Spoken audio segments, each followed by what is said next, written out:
seterusnya. Perkataan-perkataan terdakwa tersebut dengan sengaja menyiarkan berita atau pemberitahuan bohong. Padahal Nabi Muhammad SAW diutus dengan membawa ajaran Islam adalah rahmatan lil alamin. Islam adalah rahmat bagi seluruh umat manusia. Allah Subhanahu wa taala mengutus Rasulnya Muhammad SAW sebagai petunjuk kepada manusia agar manusia senantiasa berjalan di jalan yang benar. Sebagaimana firman Allah Subhanahu wa taala dalam Al-Qur'an surah Al-Anbiya ayat 107 yang artinya, dan kami tidak mengutus engkau Muhammad melainkan untuk menjadi rahmat bagi seluruh alam. Kecuali hanya terdakwa lah yang memelintir kata-katanya dengan menyebut pengajaran yang dibawakan Muhammad itu adalah pengajaran jin. Melainkan Nabi Muhammad SAW membawa ajaran Islam agar manusia senantiasa berjalan di jalan yang benar dan beribadah kepada Allah Subhanahu wa taala. Bahwa saksi Kiai Haji Komarudin merasa keberatan dengan ucapan terdakwa tersebut. Pengajaran yang disampaikan Nabi Muhammad SAW bukanlah pengajaran jin, melainkan Nabi Muhammad SAW merupakan penerima wahyu dari Allah Subhanahu wa taala. Bahwa menurut saksi Kiai Haji Muhammad Khalil Nafis RCM APHD yang juga merupakan Ketua MUI bidang dakwah Indonesia, tuduhan terdakwa terkait pengajaran Nabi Muhammad SAW disebut menyampaikan ajaran jin adalah tidak berdasar, tidak benar, dan terdakwa telah berkata bohong. Bahwa di persidangan terdakwa menyampaikan terkait ucapan tersebut, terdakwa tidak memahami maksud dari ayat surah Al-Jin tersebut, karena terdakwa hanya menafsirkan surah Al-Jin ayat 19 tanpa dasar dan keahlian sebagai penafsir Al-Quran. 33. Bahwa menyiarkan berita atau pemberitaan bohong yang disampaikan terdakwa dengan menyampaikan sholatnya Muhammad itu berdiri sambil ke atas, sambil melihat ke atas, tidak ada rukun sujud. Siapa yang rukun sujud itu? Para imam sujudnya adalah kepada Muhammad. Jadi di depan Muhammad sujud dia, makanya rukun sujud dijadikan sholat dan seterusnya. Terdakwa mengarang-arang cerita terkait rukun sujud bagi umat muslim, umat Islam. Dari mana terdakwa mengetahui Nabi Muhammad SAW itu sholatnya berdiri sambil melihat ke atas dan para imam sujudnya kepada Muhammad? Ucapan-ucapan terdakwa tersebut adalah dusta, tanpa dalil dan tanpa bukti. Lalu disebarkan kebohongannya tersebut kepada khalayak ramai atau kepada masyarakat melalui video di channel YouTube Muhammad Kicim miliknya. Padahal terdakwa tidak pernah melihat langsung sholatnya Nabi Muhammad SAW dan juga tidak pernah ditemukan ada tuntunan dalam rukun sholat bahwa para imam itu sujudnya kepada Nabi Muhammad SAW. Bahwa sujud menurut tafsir Al-Safani bermakna merendahkan dan menghambakan diri kepada Allah. Al-Tazalul lillah wa ibadih. Sujud dalam pengertian ini tidak boleh dilakukan kecuali hanya kepada Allah Subhanahu wa taala semata. Sujud dan penyembahan kepada selain Allah dilarang keras dalam Islam. Karena selain bertentangan dengan prinsip tauhid, juga karena itu dapat merendahkan harkat dan martabat manusia sebagai makhluk tertinggi ciptaan Allah Subhanahu wa taala. Sujud seorang muslim baik waktu sholat, mendengarkan bacaan Al-Quran, sujud tilawah, maupun ketika ia mendapatkan kenikmatan sujud syukur. Hal tersebut sebagaimana firman Allah Subhanahu wa taala dalam Al-Quran surat Al-Hajj ayat 77 yang artinya, wahai orang-orang yang beriman, rukuklah, sujudlah, sembahlah Tuhanmu dan berbuatlah kebaikan agar kamu beruntung. Dan juga diterangkan dalam surat An-Nahl ayat 59 yang artinya, dan segala apa yang ada di langit dan apa yang ada di bumi hanya bersujud kepada Allah, yaitu semua makhluk bergerak bernyawa dan juga para malaikat, dan malaikat tidak menyombongkan diri. Bahwa menurut saksi Kiai Haji Muhammad Khalil Nafis LCM APHD yang juga merupakan Ketua MUI bidang dakwah Indonesia, tidak ada Nabi Muhammad itu sholatnya menghadap ke atas. Bahwa di persidangan terdakwa saat ditanyakan oleh majelis hakim dan penuntut umum, terdakwa tidak mau menjawab hal tersebut, sehingga terdakwa tidak mampu membuktikan kebenaran perkataan yang disampaikannya dalam video yang disiarkan terdakwa. 34. Bahwa menyiarkan berita atau pemberitahuan bohong yang disampaikan terdakwa dengan menyampaikan yang diwahyukan kepada beliau Muhammad, yaitu perkataan jin ya, dan seterusnya. Yang diberikan kepada Muhammad adalah perkataan jin.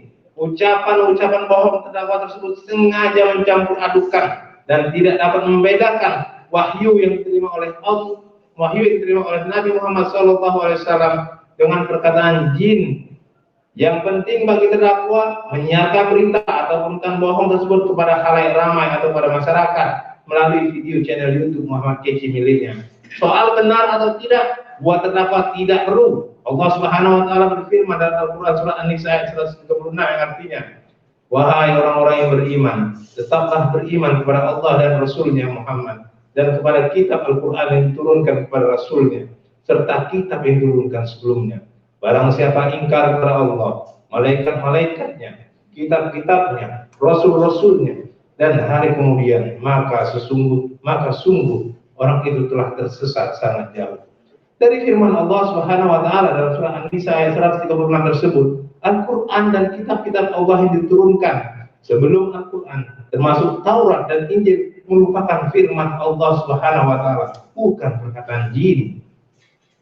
Bahwa menurut saksi Ki Haji Muhammad Khalil Nafis LCM Habib dan juga merupakan ketua MUI bidang dakwah Indonesia, Nabi Muhammad SAW mendapat wahyu dari Allah Subhanahu wa taala, bukan sebagaimana ucapan terdakwa mengatakan yang diwahyukan kepada Nabi Muhammad SAW adalah perkataan jin sebagaimana termuat dalam surat Al-Kahfi ayat 110.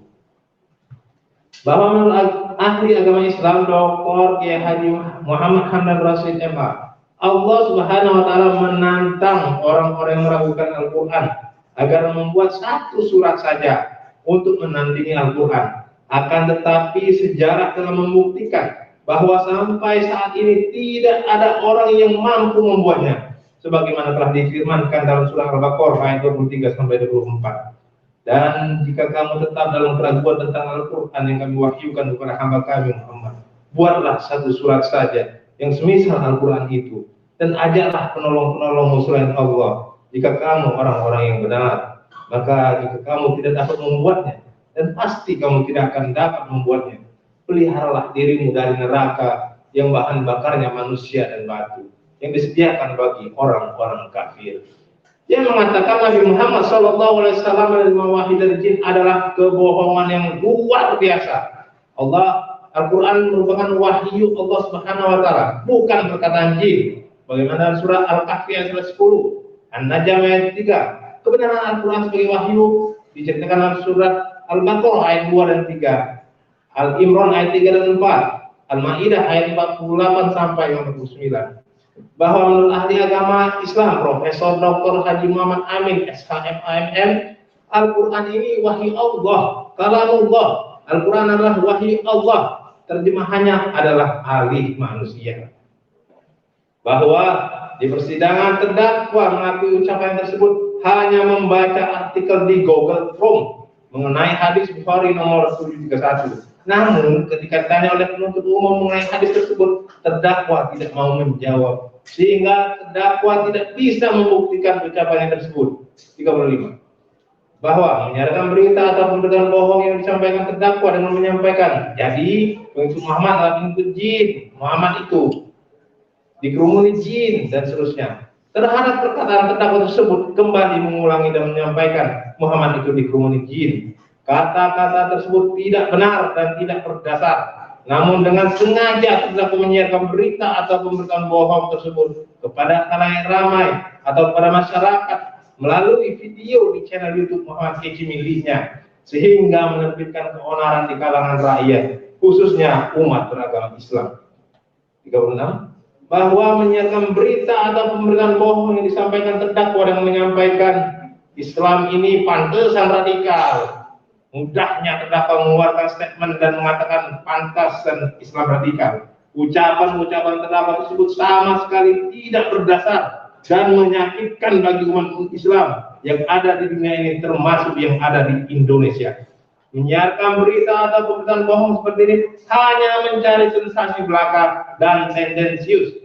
Bahwa dalam ajaran Islam, setiap umat Islam diperintahkan untuk berlaku lemah lembut kepada siapapun dan berlaku pemaaf adalah sifat yang diperintahkan oleh Allah Subhanahu wa taala sebagaimana firman-Nya dalam Al-Qur'an surat Al-Imran ayat 159 yang artinya maka berkat rahmat Allah engkau Muhammad berlaku lemah lembut terhadap mereka. Sekiranya engkau bersikap keras dan hati kasar, tentulah mereka menjauhkan diri dari sekitarmu. Karena itu, maafkanlah mereka dan mohonkanlah ampunan untuk mereka dan membuat musyawarah dengan mereka dalam urusan itu. Kemudian apabila engkau telah membulatkan tekad, maka bertakwalah kepada Allah. Sungguh Allah mencintai orang yang bertawakal. Bahwa menurut ahli agama Islam, Dr. Kiai Haji Muhammad Hamdan Rashid MH, umat muslim tidak ada yang radikal, kalaupun ada kelompok kecil yang radikal dilahirkan oleh orang seperti terdakwa. Islam adalah agama damai. Bahwa di persidangan terdakwa saat ditanyakan oleh majelis hakim dan penuntut umum terdakwa tidak mau menjawab hal tersebut sehingga terdakwa kembali tidak mampu membuktikan kebenaran perkataan yang disampaikannya dalam video yang disiarkan terdakwa tersebut. 37. Bahwa menyiarkan berita atau pemberitaan bohong yang disampaikan terdakwa dan menyampaikan Islam ini ajaran jin dan seterusnya. Bahwa di dalam ajaran Islam tidak ditemukan satupun keterangan yang menjelaskan Islam berasal dari ajaran jin, melainkan Islam adalah agama yang dimulai dari turunnya wahyu pertama sekitar tahun 610 Masehi yang diturunkan kepada Rasul yang terakhir yaitu Muhammad bin Abdullah. Islam merupakan agama yang diridhoi Allah Subhanahu wa taala sebagaimana dijelaskan dalam Al-Qur'an surah Al-Imran ayat 19 yang artinya sesungguhnya agama di sisi Allah ialah Islam.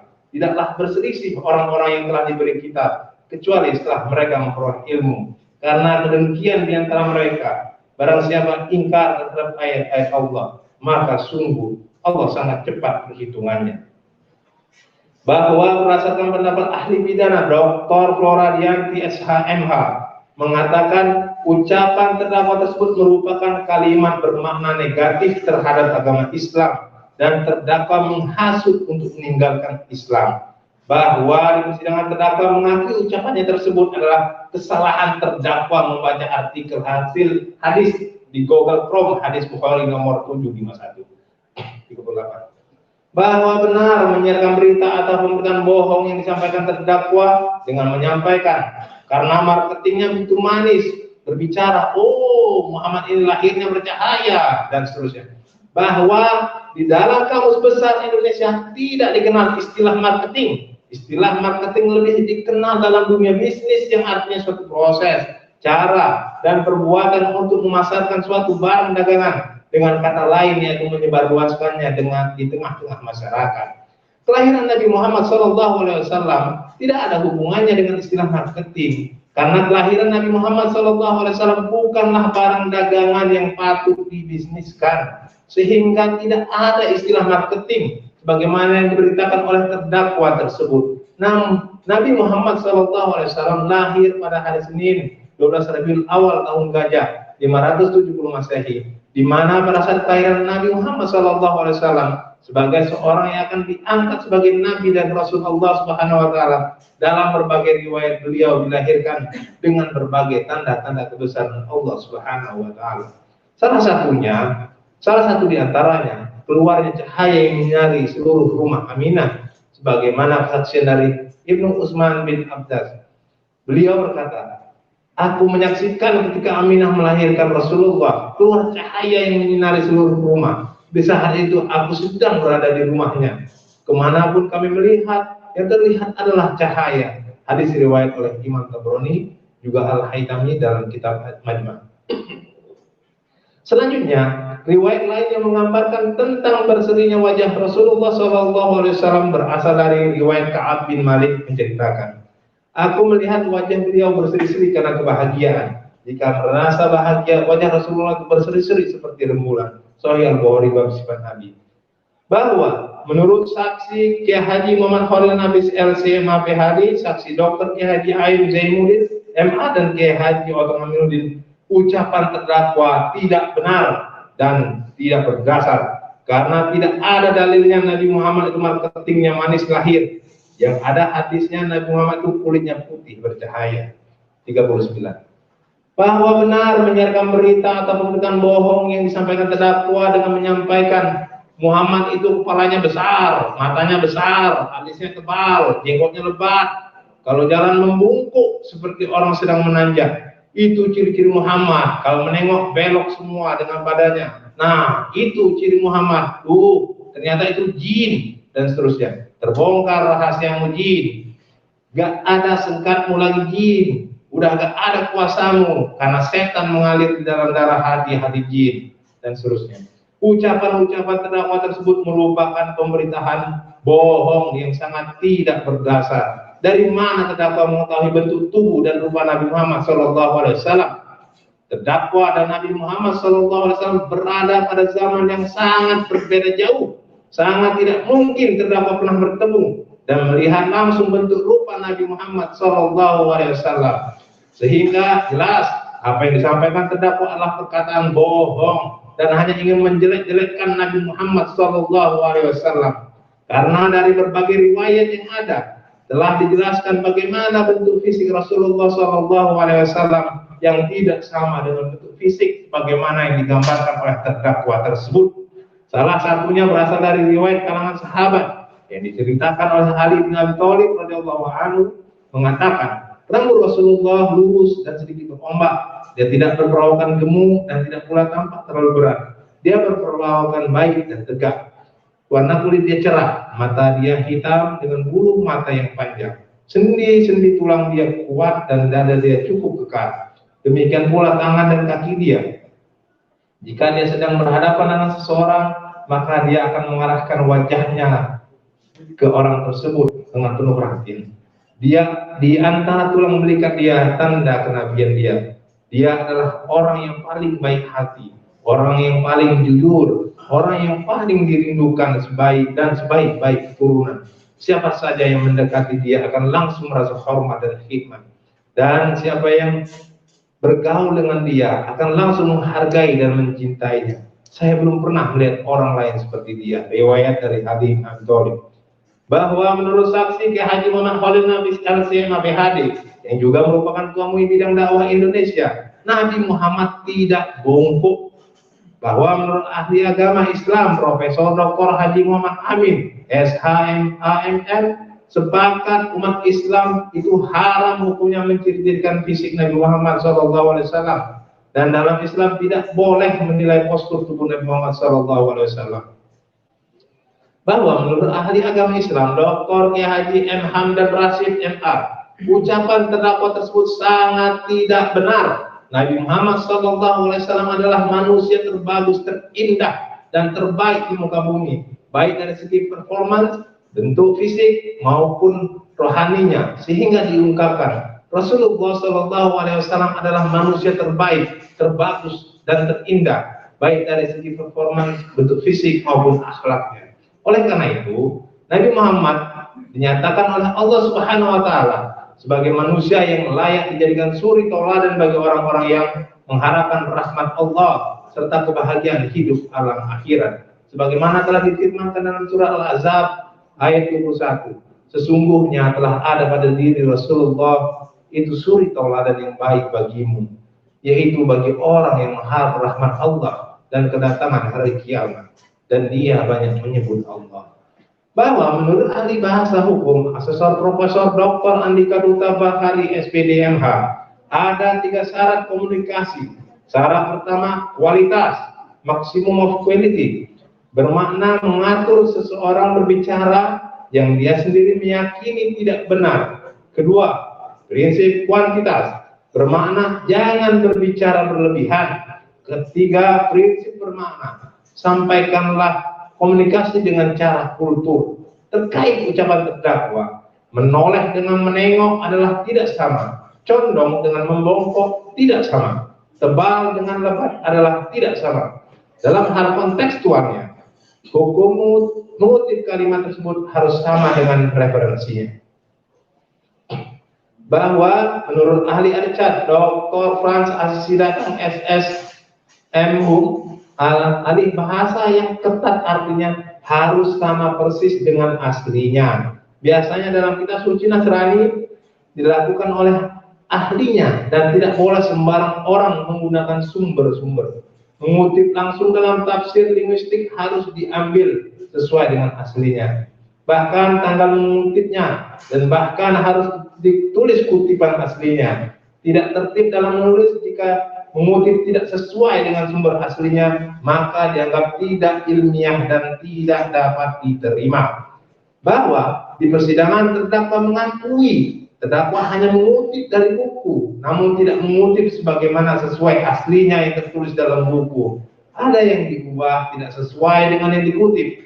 Namun ketika ditanya oleh penuntut umum, apakah pada saat membuat video terdakwa mengutip dari kitab Samailah Rasul atau dari artikel Google Chrome, terdakwa tidak mau menjawab dan lupa, sehingga terdakwa tidak mampu membuktikan ucapan yang tersebut. Bahwa terkait ucapan terdakwa tersebut adalah bukan merupakan kutipan sebagaimana termuat dalam kitab Samailah Rasul, karena ada kata-kata yang berbeda dari sumbernya dan ada yang dipotong kalimatnya oleh terdakwa, sehingga mengakibatkan terjadi pergeseran makna secara bahasa, dan perkataan terdakwa tersebut adalah bohong dan tidak dapat dipertanggungjawabkan. Selanjutnya dan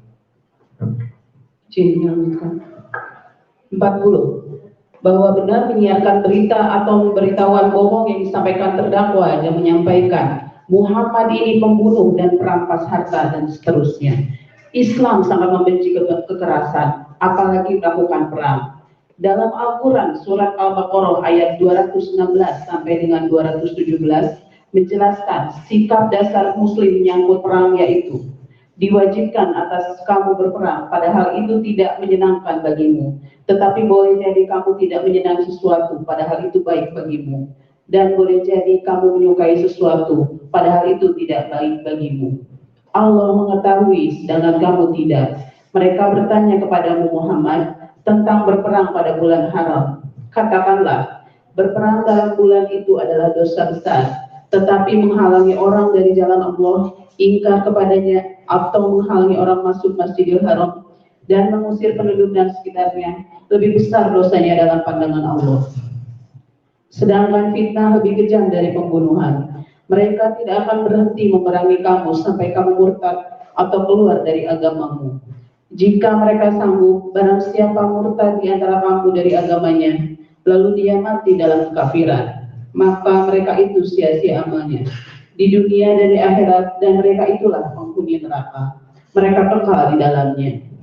Ajaran agama Islam tidaklah membenarkan peperangan yang ditujukan untuk ekspansi ataupun menaklukkan suatu negara atau memaksakan suatu kehendak. Perang yang diperbolehkan dalam ajaran agama Islam adalah untuk menolak serangan musuh atau mempertahankan hak yang sah yang dilanggar oleh musuh atau melindungi keamanan dakwah. Tuntutan dalam berperang dalam agama Islam memiliki seruan tersendiri dan telah ditetapkan dalam kitab suci Al-Quran, salah satunya dalam surat An-Nisa ayat 84 yang artinya, maka berperanglah engkau Muhammad di jalan Allah, engkau tidaklah dibebani melainkan atas dirimu sendiri. Kobarkanlah semangat orang-orang beriman untuk berperang. Mudah-mudahan Allah menolak mematahkan serangan orang-orang yang kafir itu. Allah sangat besar kekuatannya dan sangat keras sisanya. Pernyataan terdakwa yang mengatakan Muhammad itu pembunuh dan perampas harta dan seterusnya adalah dusta dan penuh kebohongan, karena Nabi Muhammad SAW adalah seorang manusia yang memiliki akhlak sangat mulia, bahkan sangat agung, sebagaimana firman Allah Subhanahu wa Ta'ala dalam Al-Quran surat Al-Qalam ayat 4 yang artinya, dan sesungguhnya engkau benar-benar berbudi pekerti yang luhur. Sangat tidak benar jika dikatakan bahwa Nabi Muhammad SAW adalah pembunuh dan perampas harta.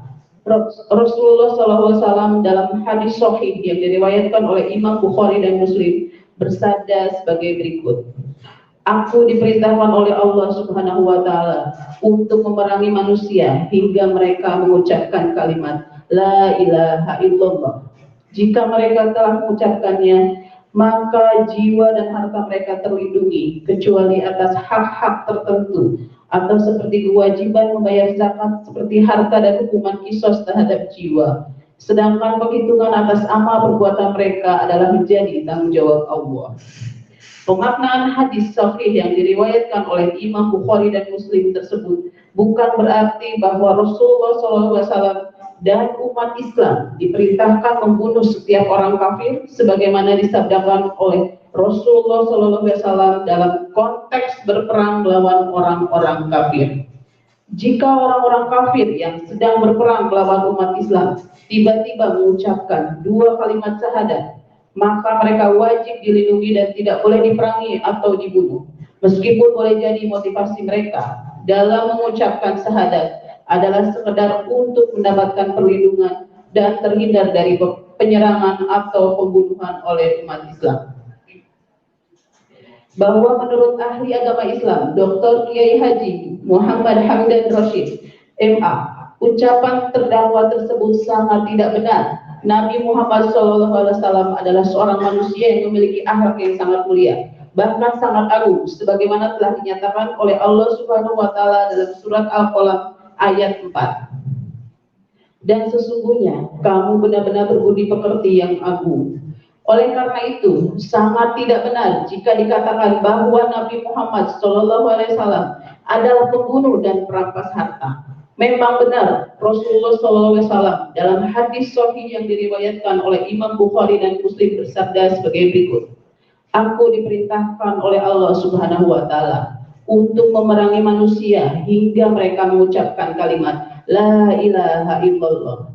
Jika mereka telah mengucapkannya, maka jiwa dan harta mereka terlindungi kecuali atas hak-hak tertentu atau seperti kewajiban membayar zakat terhadap harta dan hukuman kisos terhadap jiwa. Sedangkan perhitungan atas amal perbuatan mereka adalah menjadi tanggung jawab Allah. Akan tetapi perlu diketahui bahwa hadis di atas bukan berarti bahwa Rasulullah SAW dan umat Islam diperintahkan membunuh setiap orang kafir, kapan dan di mana saja mereka berada hingga mereka masuk Islam dengan mengucapkan kalimat syahadat, karena Allah Subhanahu wa Ta'ala melarang umat Islam memaksa non-muslim memeluk agama Islam. Hadis di atas disabdakan oleh Rasulullah SAW dalam konteks berperang melawan orang-orang kafir. Jika orang-orang kafir yang sedang berperang melawan umat Islam tiba-tiba mengucapkan dua kalimat syahadat, maka mereka wajib dilindungi dan tidak boleh diperangi atau dibunuh. Meskipun boleh jadi motivasi mereka dalam pengucapan syahadat adalah sekedar untuk mendapatkan perlindungan dan terhindar dari penyerangan atau pembunuhan oleh umat Islam. Rasulullah SAW pernah sangat marah kepada sahabat Usamah bin Zaid karena di dalam suatu peperangan ia membunuh seorang kafir yang telah terdesak tiba-tiba mengucapkan dua kalimat syahadat. Di hadapan Rasulullah SAW, sahabat Usamah bin Zaid berargumentasi bahwa ia membunuh orang kafir tersebut karena motivasinya mengucapkan dua kalimat syahadat adalah semata-mata terdesak agar mendapatkan perlindungan dan terhindar dari penyerangan atau pembunuhan oleh umat Islam. Akan tetapi Rasulullah SAW tetap marah serta menolak argumentasi tersebut dengan menyatakan, dari mana engkau mengetahui bahwa motivasi orang kafir tersebut dalam mengucapkan dua kalimat syahadat adalah semata-mata terdesak agar mendapatkan perlindungan dan terhindar dari penyerangan atau pembunuhan oleh umat Islam? Apakah kamu sudah membelah dadanya? Bahwa menurut ahli agama Islam, Profesor Dr. Haji Muhammad Amin SHMAMM, Nabi Muhammad SAW dikatakan pembunuh dan perampas harta adalah perkataan tidak benar dan bohong. Bahwa menurut ahli linguistik forensik Muhammad Umar Muslim SS MA PhD, kalimat yang diucapkan terdakwa bermakna bahwa Muhammad adalah iblis karena telah memimpin perang Badar dan perang Uhud yang tentu saja membuat banyak orang. Kalimat di atas merupakan kalimat provokatif karena kalimat tersebut dapat membangkitkan perasaan marah dari umat Islam karena nabi mereka tersebut disebut sebagai pembunuh dan disamakan dengan iblis, makhluk yang sangat jahat. Kalimat di atas juga dapat menimbulkan pandangan negatif dan perasaan marah dari penganut agama lain karena kalimat tersebut membawa pada kesimpulan bahwa Nabi Muhammad adalah orang yang sangat jahat. Kalimat di atas bukan kalimat yang bersifat ilmiah karena berisi pernyataan yang tidak dapat dipertanggungjawabkan secara ilmiah. Tidak ada penjelasan bahwa pernyataan tersebut dihasilkan mengikuti metode ilmiah. Bahwa di persidangan terdakwa mengatakan pernah membaca hadis tersebut, tetapi terdakwa lupa hadisnya sehingga terdakwa tidak mampu membuktikan ucapannya tersebut. 41. Bahwa benar menyiarkan berita atau pemberitahuan bohong yang disampaikan terdakwa dengan mengatakan, tidak ada Muhammad rahmatan lil alamin, pembunuh dia ya, dan seterusnya, merupakan perkataan bohong terdakwa yang tidak berdasar dan mencerminkan perasaan kebencian terdakwa kepada Nabi Muhammad SAW. Bahwa menurut ahli agama Islam, Profesor Dr. Haji Muhammad Amin, SHMA MM, terdakwa mengingkari firman Allah Subhanahu wa taala dalam Al-Qur'an surat Al-Anbiya ayat 107 yang artinya, dan kami tidak mengutus engkau Muhammad melainkan untuk menjadi rahmat bagi seluruh alam. Terdakwa juga mengingkari hadis riwayat Muslim 87 telah diriwayatkan dari Abu Hurairah radhiyallahu anhu. Beliau dikatakan, wahai Rasulullah, doakan kebinasaan untuk orang-orang musyrikin. Beliau Shallallahu Alaihi Wasallam menjawab, sesungguhnya tidaklah aku diutus sebagai pelaknat, aku hanyalah diutus sebagai rahmat atau kasih sayang. Penafsiran terdakwa yang mengatakan tidak ada Muhammad rahmatan lil alamin hanyalah asal bunyi. Terdakwa tidak memahami ayat Al-Quran dan hadis terkait rahmatan lil alamin. Allah Subhanahu wa taala sengaja mengutus Nabi Muhammad SAW sebagai rahmat untuk alam semesta. Sehingga penyampaian terdakwa yang menyatakan tidak ada Muhammad rahmatan lil alamin, pembunuh dia, adalah kebohongan dari terdakwa. 42. Bahwa benar menyiarkan berita atau pemberitahuan bohong yang disampaikan terdakwa dengan menyampaikan, saya Islam 30 tahun tidak menemukan ayatnya Muhammad akan menyelamatkan, dan seterusnya. Ucapan terdakwa tersebut sangat dimaklumi, mengingat terdakwa tidak berkeinginan memahami agama Islam secara mendalam, sehingga terdakwa mudah mengatakan tidak ditemukan ayatnya Muhammad akan menyelamatkan.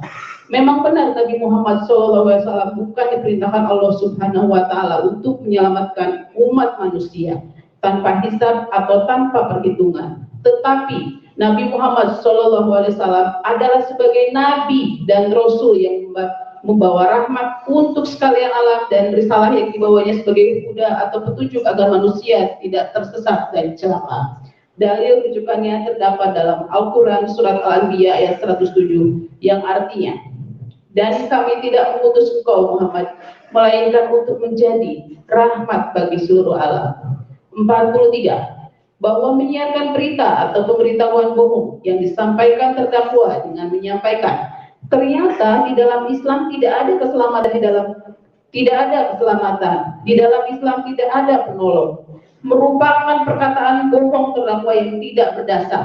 Dalam ajaran agama Islam banyak ayat dan hadis yang mengabarkan keselamatan dan pertolongan dari Allah Subhanahu wa taala kepada orang-orang yang beriman, di antaranya sebagaimana firman Allah Subhanahu wa taala dalam Al-Qur'an surat Toha ayat 123 sampai dengan 124 yang artinya, Dia Allah berfirman, turunkanlah kamu berdua dari surga bersama-sama, sebagian kamu menjadi musuh bagi sebagian yang lain. Tidak, jika datang kepadamu petunjuk dariku, maka ketahuilah barang siapa mengikuti petunjukku, dia tidak akan sesat dan tidak akan celaka. Dan barang siapa berpaling dari peringatanku, maka sungguh dia akan menjalani kehidupan yang sempit, dan kami akan mengumpulkannya pada hari kiamat dalam keadaan buta. Dan juga dalam Al-Quran surat Al-Hajj ayat 40 yang artinya, yaitu orang-orang yang diusir dari kampung halamannya tanpa alasan yang benar, hanya karena mereka berkata, Tuhan kami ialah Allah. Seandainya Allah tidak menolak keganasan sebagian manusia dengan sebagian yang lain, tentu telah dirobohkan biara-biara Nasrani, gereja-gereja, rumah-rumah ibadah orang Yahudi, dan masjid-masjid yang di dalamnya banyak disebut nama Allah. Allah pasti akan menolong orang-orang yang menolong agamanya. Sungguh Allah maha kuat, maha perkasa. Rasulullah bersabda dari Abu Umamah Al-Bahili berkata, saya mendengar Rasulullah bersabda, bacalah Al-Quran, karena Al-Quran akan datang sebagai penyelamat atau pemberi syafaat bagi para sahabat-sahabat Al-Quran. Bahwa menurut ahli bahasa asesor Profesor Dr. Andika Duta Bahari SPDMH, ucapan terdakwa tersebut termasuk kalimat deklaratif, direktif, dan imperatif instruktif. Pada awal video tersebut, terdakwa membuka pernyataannya dengan sebuah kalimat deklaratif yang menyatakan, bahwa dirinya selama 30 tahun mengikuti ajaran agama Islam dan meninggalkannya karena menurut penilaiannya di dalam Al-Quran tidak ada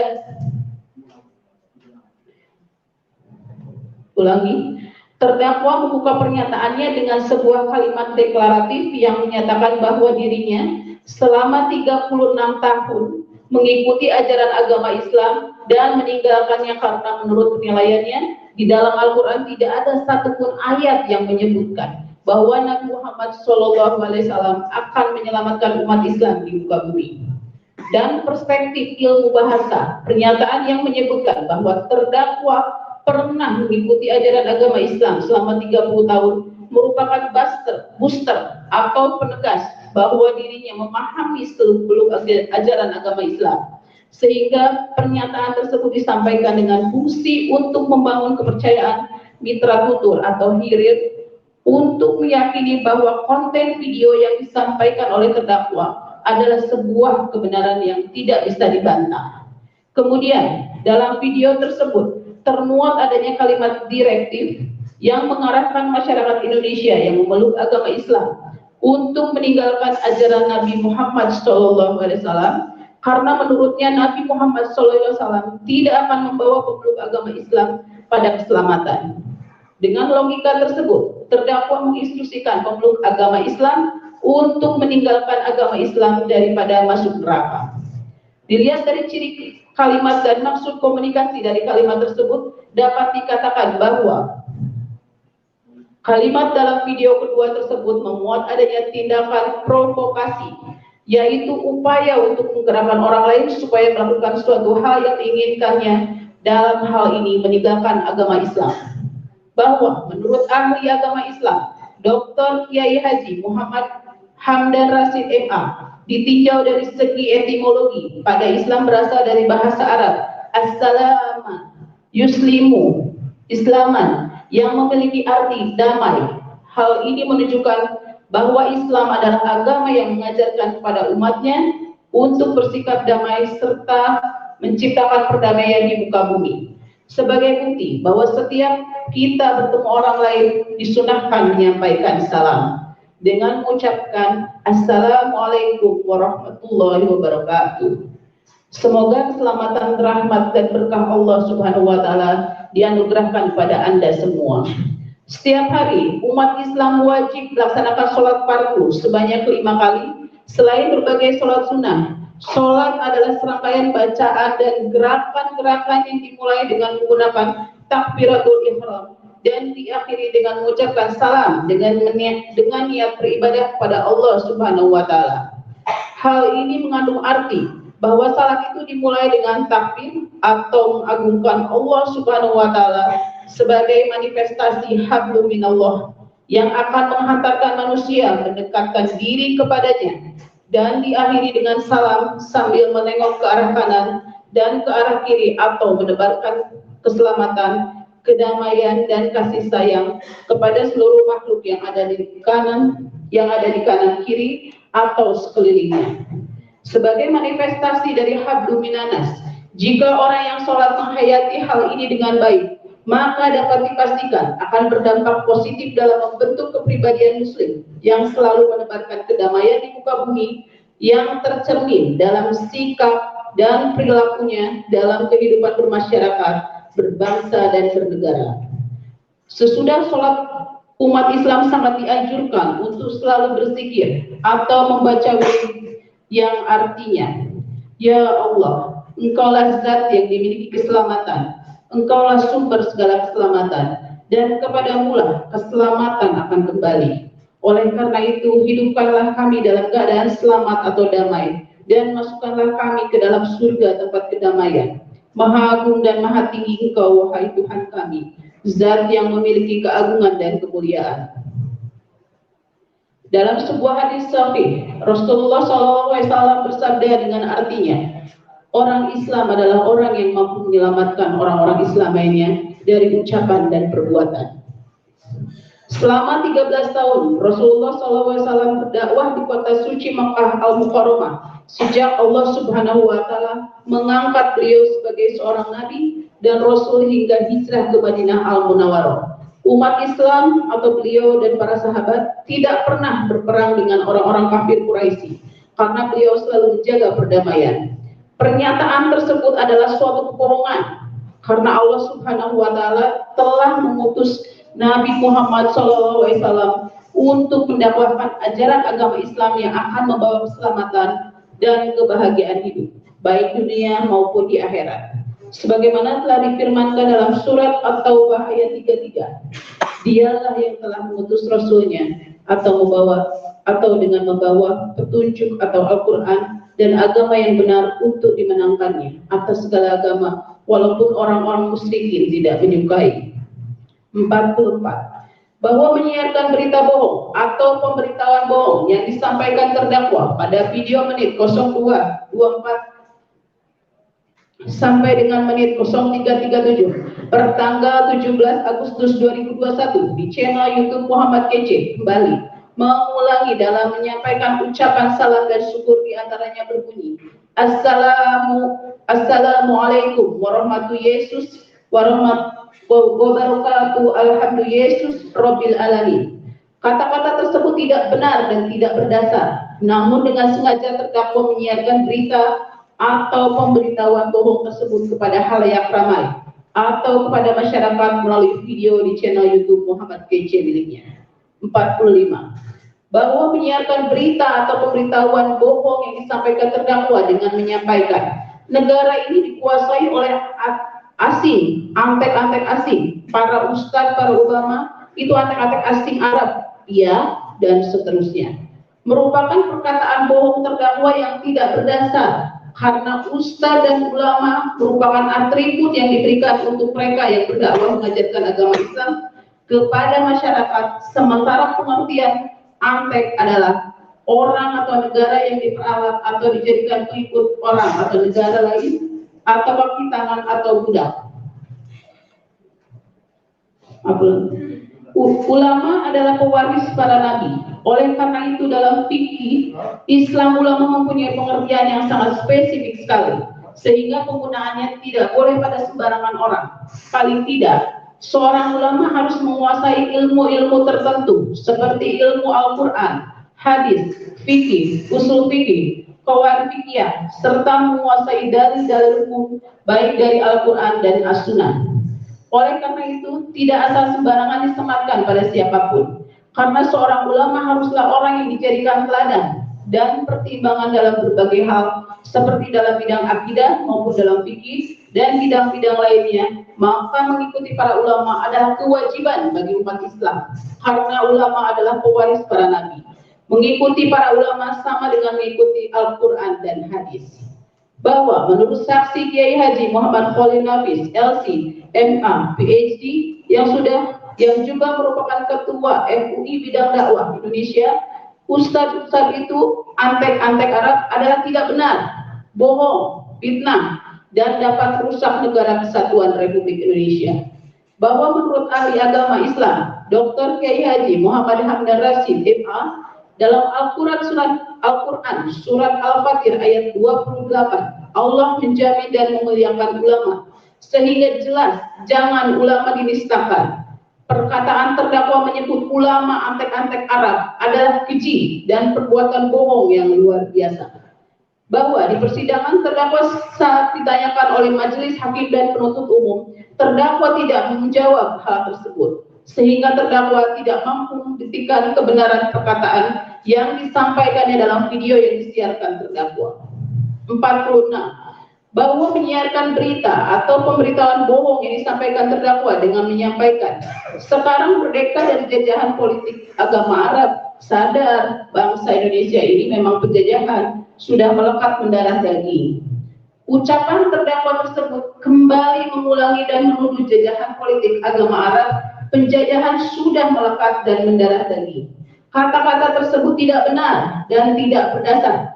Namun dengan sengaja terdakwa menyiarkan berita atau pemberitahuan bohong tersebut kepada khalayak ramai atau kepada masyarakat melalui video di channel YouTube Muhammad Kece miliknya.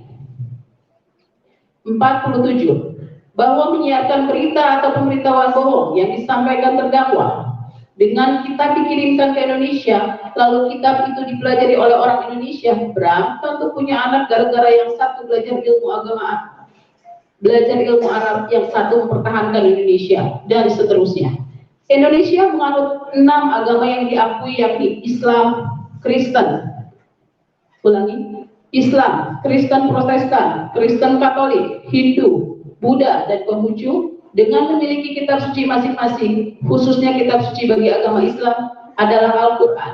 Al-Quran adalah wahyu dari Allah Subhanahu wa Ta'ala yang di dalamnya berisi perintah, larangan, akidah, ibadah, muamalah, hukum, sejarah, akhlak, dan ilmu pengetahuan. Seluruh isi dan makna Al-Quran tersebut diturunkan melalui Nabi Muhammad SAW. Penyebaran agama Islam di Indonesia dengan sendirinya kitab Al-Quran juga turut dibawa oleh orang yang mensiapkannya untuk dipelajari dan diterapkan dalam kehidupan sehari-hari. Apa yang disebut oleh terdakwa Al-Quran dikirim ke Indonesia adalah keliru. Apalagi setelah dipelajari, kata terdakwa berantem gara-gara yang satu belajar ilmu Arab dan yang satu mempertahankan Indonesia. Kata-kata tersebut tidak nyambung dan mengarang-arang cerita sesuai kehendak hatinya dengan mencontohkan cerita tentang Prabu Siliwangi dan Prabu Kian Santang. Setelah mempelajari agama Islam di Arab, tidak dapat menjadikan perbandingan masuknya agama Islam di seluruh Indonesia, melainkan cerita yang digambarkan terdakwa tersebut hanya berlaku di daerah terdakwa berasal, dan kisah antara Prabu Siliwangi dan Prabu Kian Santang bukan menjadi referensi perkembangan agama Islam sejak dulu sampai sekarang. 48. Bahwa menyiarkan berita atau pemberitaan bohong yang disampaikan terdakwa, belajar ke Arab, apa yang terjadi, pulang ke Indonesia bapaknya mau dibunuh ya, sama sekarang di Sigi, kejadian di Bali, kejadian bom Bali, bom gereja, katedral, ajaran siapa itu, ajaran Arab, dan seterusnya. Ucapan-ucapan terdakwa tersebut hanya bagian dari kata-kata bohong terdakwa yang tidak ada hubungannya dengan belajar ke Arab dan pulangnya ke Indonesia. Lalu bapaknya dibunuh, kemudian adanya bom Bali, bom gereja katedral, dikatakan terdakwa karena ajaran Arab. Tidak ada dalam ajaran Islam mengajarkan untuk melakukan pemboman terhadap gereja, untuk membunuh, apalagi membunuh orang tua sendiri. Islam melarang menumpahkan darah tanpa hak. Pembunuhan dalam Islam merupakan dosa besar setelah kekufuran. Dalil-dalil terdapat dalam Al-Quran maupun As-Sunnah. Allah Subhanahu wa Ta'ala melarang umat Islam untuk membunuh sebagaimana firman-Nya dalam Al-Quran surat An-Nisa ayat 93. Dan barang siapa yang membunuh seseorang yang beriman dengan sengaja, maka balasannya ialah neraka jahanam. Dia kekal di dalamnya, Allah murka kepadanya dan melaknatnya serta menyediakan azab yang besar baginya. Kemudian dalam Al-Quran surat Al-Isra ayat 33, Allah Subhanahu wa Ta'ala berfirman yang artinya, dan janganlah kamu membunuh orang yang diharamkan Allah atau membunuhnya kecuali dengan suatu atau alasan yang benar. Dan barang siapa dibunuh secara zalim, maka sungguh kami telah memberi kekuasaan kepada walinya. Tetapi janganlah walinya itu melampaui batas dengan pembunuhan. Sesungguhnya dia adalah orang yang mendapat pertolongan. Dan hadis yang diriwayatkan Abu Hurairah Nabi berkata, diharamkan bagi seorang muslim terhadap muslim lainnya darahnya, hartanya, dan kehormatannya. Dan bukan hanya terhadap muslim, membunuh non-muslim pun dilarang. Dalam sebuah riwayat Rasulullah juga bersabda, barang siapa membunuh zimmi atau non-muslim, maka ia tidak akan mencium aroma surga. Bahwa menurut saksi Kiai Haji Muhammad Khalil Nafis LC, MA PhD, yang juga merupakan Ketua MUI Bidang Dakwah Indonesia, pernyataan terdakwa tersebut sudah meresahkan masyarakat. Bom Bali, bom gereja itu semua ajaran Arab adalah bohong karena Islam tidak mengajarkan seperti demikian. Bahwa di persidangan terdakwa saat ditanyakan oleh majelis hakim dan penuntut umum, terdakwa tidak mau menjawab hal tersebut, sehingga terdakwa tidak mampu membuktikan kebenaran perkataan yang disampaikannya dalam video yang disiarkan terdakwa. 49. Bahwa benar menyiarkan berita atau pemberitahuan bohong yang disampaikan terdakwa dengan menyampaikan tidak ada Islam itu rahmatan lil alamin, merupakan perkataan terdakwa kembali, mengulangi dan menyampaikan tidak ada Islam itu rahmatan lil alamin.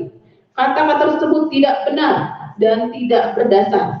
Namun dengan sengaja terdakwa menyiarkan berita atau pemberitahuan bohong tersebut kepada khalayak ramai atau kepada masyarakat melalui video di channel YouTube Muhammad Kece miliknya. Sehingga berita atau pemberitahuan bohong menerbitkan keonaran di kalangan rakyat, khususnya umat beragama Islam, dan tuduhan itu jelas bertentangan dengan akidah umat Islam. 50. Bahwa benar menyiarkan berita atau pemberitaan bohong yang disampaikan terdakwa dengan mengatakan sesuai hadis kalau umat Islam tidak berdosa maka dimusnahkan oleh Tuhan. Jadi umat Islam harus berdosa dan seterusnya. Perkataan terdakwa tersebut dengan sengaja memelintir dan menyampaikan hadis Nabi Muhammad SAW tersebut secara sepotong dan tidak lengkap, sehingga seolah-olah hadis umat Islam harus berbuat dosa jika ingin masuk surga. Jika dilihat secara lengkap, hadis Musnad Ahmad nomor 7736 tersebut adalah telah menceritakan pada kami, Abu Razak telah mengabarkan kepada kami, Ma'mar dari Zafar al-Zadari dari Yazid bin al-Asham dan Abu Hurairah, dia berkata, Rasulullah SAW bersabda, demi zat yang jiwaku berada di genggamannya, jika kalian tidak berbuat dosa, niscaya Allah akan menghilangkan kalian dan mendatangkan suatu kaum yang berbuat dosa. Lalu mereka meminta ampun pada Allah dan Allah mengampuni mereka. Nabi Muhammad SAW dalam hadis ini ingin memberikan kepada kita bahwa Allah itu Maha Pengampun, saking pengampunnya Allah Subhanahu wa Ta'ala. Sampai-sampai kalau kalian tidak pernah berbuat dosa sama sekali dan itu tidak mungkin, itu mustahil Allah akan mendatangkan kaum lain yang berdosa. Kenapa? Karena Allah Maha Pengampun kepada hamba-hambanya. Allah sayang kepada hamba-hambanya. Bahwa menurut ahli agama Islam, Dr. Kiai Haji Muhammad Hamdan Rashid, MA, fitrah manusia itu berdosa, sehingga Allah itu Maha Pengampun jika manusia bertaubat, sehingga bohong perkataan terdakwa umat Islam harus berdosa. Bahwa di persidangan, terdakwa saat ditanyakan oleh majelis hakim dan penuntut umum, terdakwa tidak mau menjawab hal tersebut karena terdakwa hanya membaca artikel dari Google Chrome, sehingga terdakwa tidak mampu membuktikan kebenaran perkataan yang disampaikannya dalam video yang disiarkan terdakwa. 51. Bahwa menyiarkan berita atau pemberitaan bohong yang disampaikan terdakwa dengan mengatakan, inilah Islam ini kalau mau masuk surga harus berbuat dosa, untuk gereja. Perkataan terdakwa tersebut mengandung provokasi dan mengada-ngada. Umat Islam tidak diajarkan masuk surga dengan cara melakukan pengoboman terhadap gereja terlebih dahulu. Hal tersebut merupakan perkataan yang keji. Dalam agama Islam, sebagaimana diajarkan dalam Al-Quran dan Al-Hadis, syarat umat Islam masuk surga diantaranya harus beriman dan berbuat kebajikan. Sebagaimana firman Allah Subhanahu wa Ta'ala dalam Al-Quran surat Al-Baqarah ayat 25, yang artinya, dan sampaikanlah kabar berita pada orang-orang yang beriman dan berbuat kebajikan, bahwa untuk mereka disediakan surga-surga yang mengalir di bawahnya sungai-sungai. Setiap kali mereka diberi rezeki buah-buahan dari surga, mereka berkata, inilah rezeki yang diberikan kepada kami dahulu. Mereka telah diberi buah-buahan yang serupa, dan di sana mereka memperoleh pasangan-pasangan yang suci, mereka kekal di dalamnya. Selanjutnya, selain beriman, syarat untuk masuk surga yang diajarkan kepada umat Islam adalah dengan cara berbuat amal soleh atau kebajikan. Sebagaimana firman Allah Subhanahu wa Ta'ala dalam Al-Quran surat Al-Asr ayat 3 yang artinya, kecuali orang-orang yang beriman dan mengerjakan kebajikan serta saling menasehati untuk kebenaran dan saling menasehati untuk kesabaran. Adapun amal soleh dan atau kebajikan yang bisa dikerjakan cukup banyak, antara lain seperti sholat malam, puasa sunnah, menghafalkan Al-Quran, bersedekah, membayar zakat, dan lain-lain. Jadi bohong jika terdakwa mengatakan Islam ini kalau mau masuk surga harus berbuat dosa ngebom gereja. kata-kata tersebut tidak benar dan tidak berdasar. Namun dengan sengaja terdakwa menyiarkan berita atau pemberitahuan bohong tersebut kepada halayak ramai atau kepada masyarakat melalui video di channel YouTube Muhammad Kece miliknya, sehingga berita atau pemberitahuan bohong menerbitkan keonaran di kalangan rakyat, khususnya umat beragama Islam. Bahwa menurut ahli agama Islam Dr. Kiai Haji M. Hamdan Rashid MA dan ahli agama Islam Profesor Dr. Haji Muhammad Amin SH MAMM tidak pernah ada di Indonesia mengajarkan membom gereja untuk masuk surga. Itu adalah kebohongan yang sempurna. 52. Bahwa benar menyiarkan berita atau pemberitahuan bohong yang disampaikan terdakwa dengan mengatakan Musnad Ahmad nomor 7736, kalau Islam tidak berbuat dosa maka akan dimusnahkan oleh Tuhannya. Tuhan macam apa itu? Oleh karena itu, yuk kita merdeka dari jajahan agama. Perkataan terdakwa tersebut sengaja dipelintir dan menyampaikan hadis Nabi tersebut secara sepotong dan tidak lengkap, sehingga seolah-olah terdakwa menyampaikannya sudah benar sesuai hadis. Ulangi. Terdakwa menyampaikannya sudah benar sesuai hadis Musnad Ahmad nomor 7736. Kalau Islam tidak berbuat dosa, maka akan dimusnahkan oleh Tuhannya. Nabi Muhammad SAW dalam hadis tersebut menyampaikan kepada kita bahwa Allah itu Maha Pengampun. Saking pengampunnya Allah Subhanahu wa Ta'ala, sampai-sampai kalau kalian tidak pernah berbuat dosa sama sekali, dan itu tidak mungkin, itu mustahil, Allah akan datangkan kaum lain yang berdosa. Kenapa? Karena Allah Maha Pengampun kepada hamba-hambanya. Allah sayang kepada hamba-hambanya. Penyampaian terdakwa yang mengatakan kalau umat Islam tidak berdosa maka akan dimusnahkan oleh Tuhan. Jadi umat Islam harus berdosa adalah penafsiran terdakwa yang mengada-ngada dan bohong. Kemudian terdakwa menyiarkan berita atau pemberitaan bohong tersebut kepada halayak ramai atau kepada masyarakat melalui video di channel YouTube Muhammad Kece miliknya.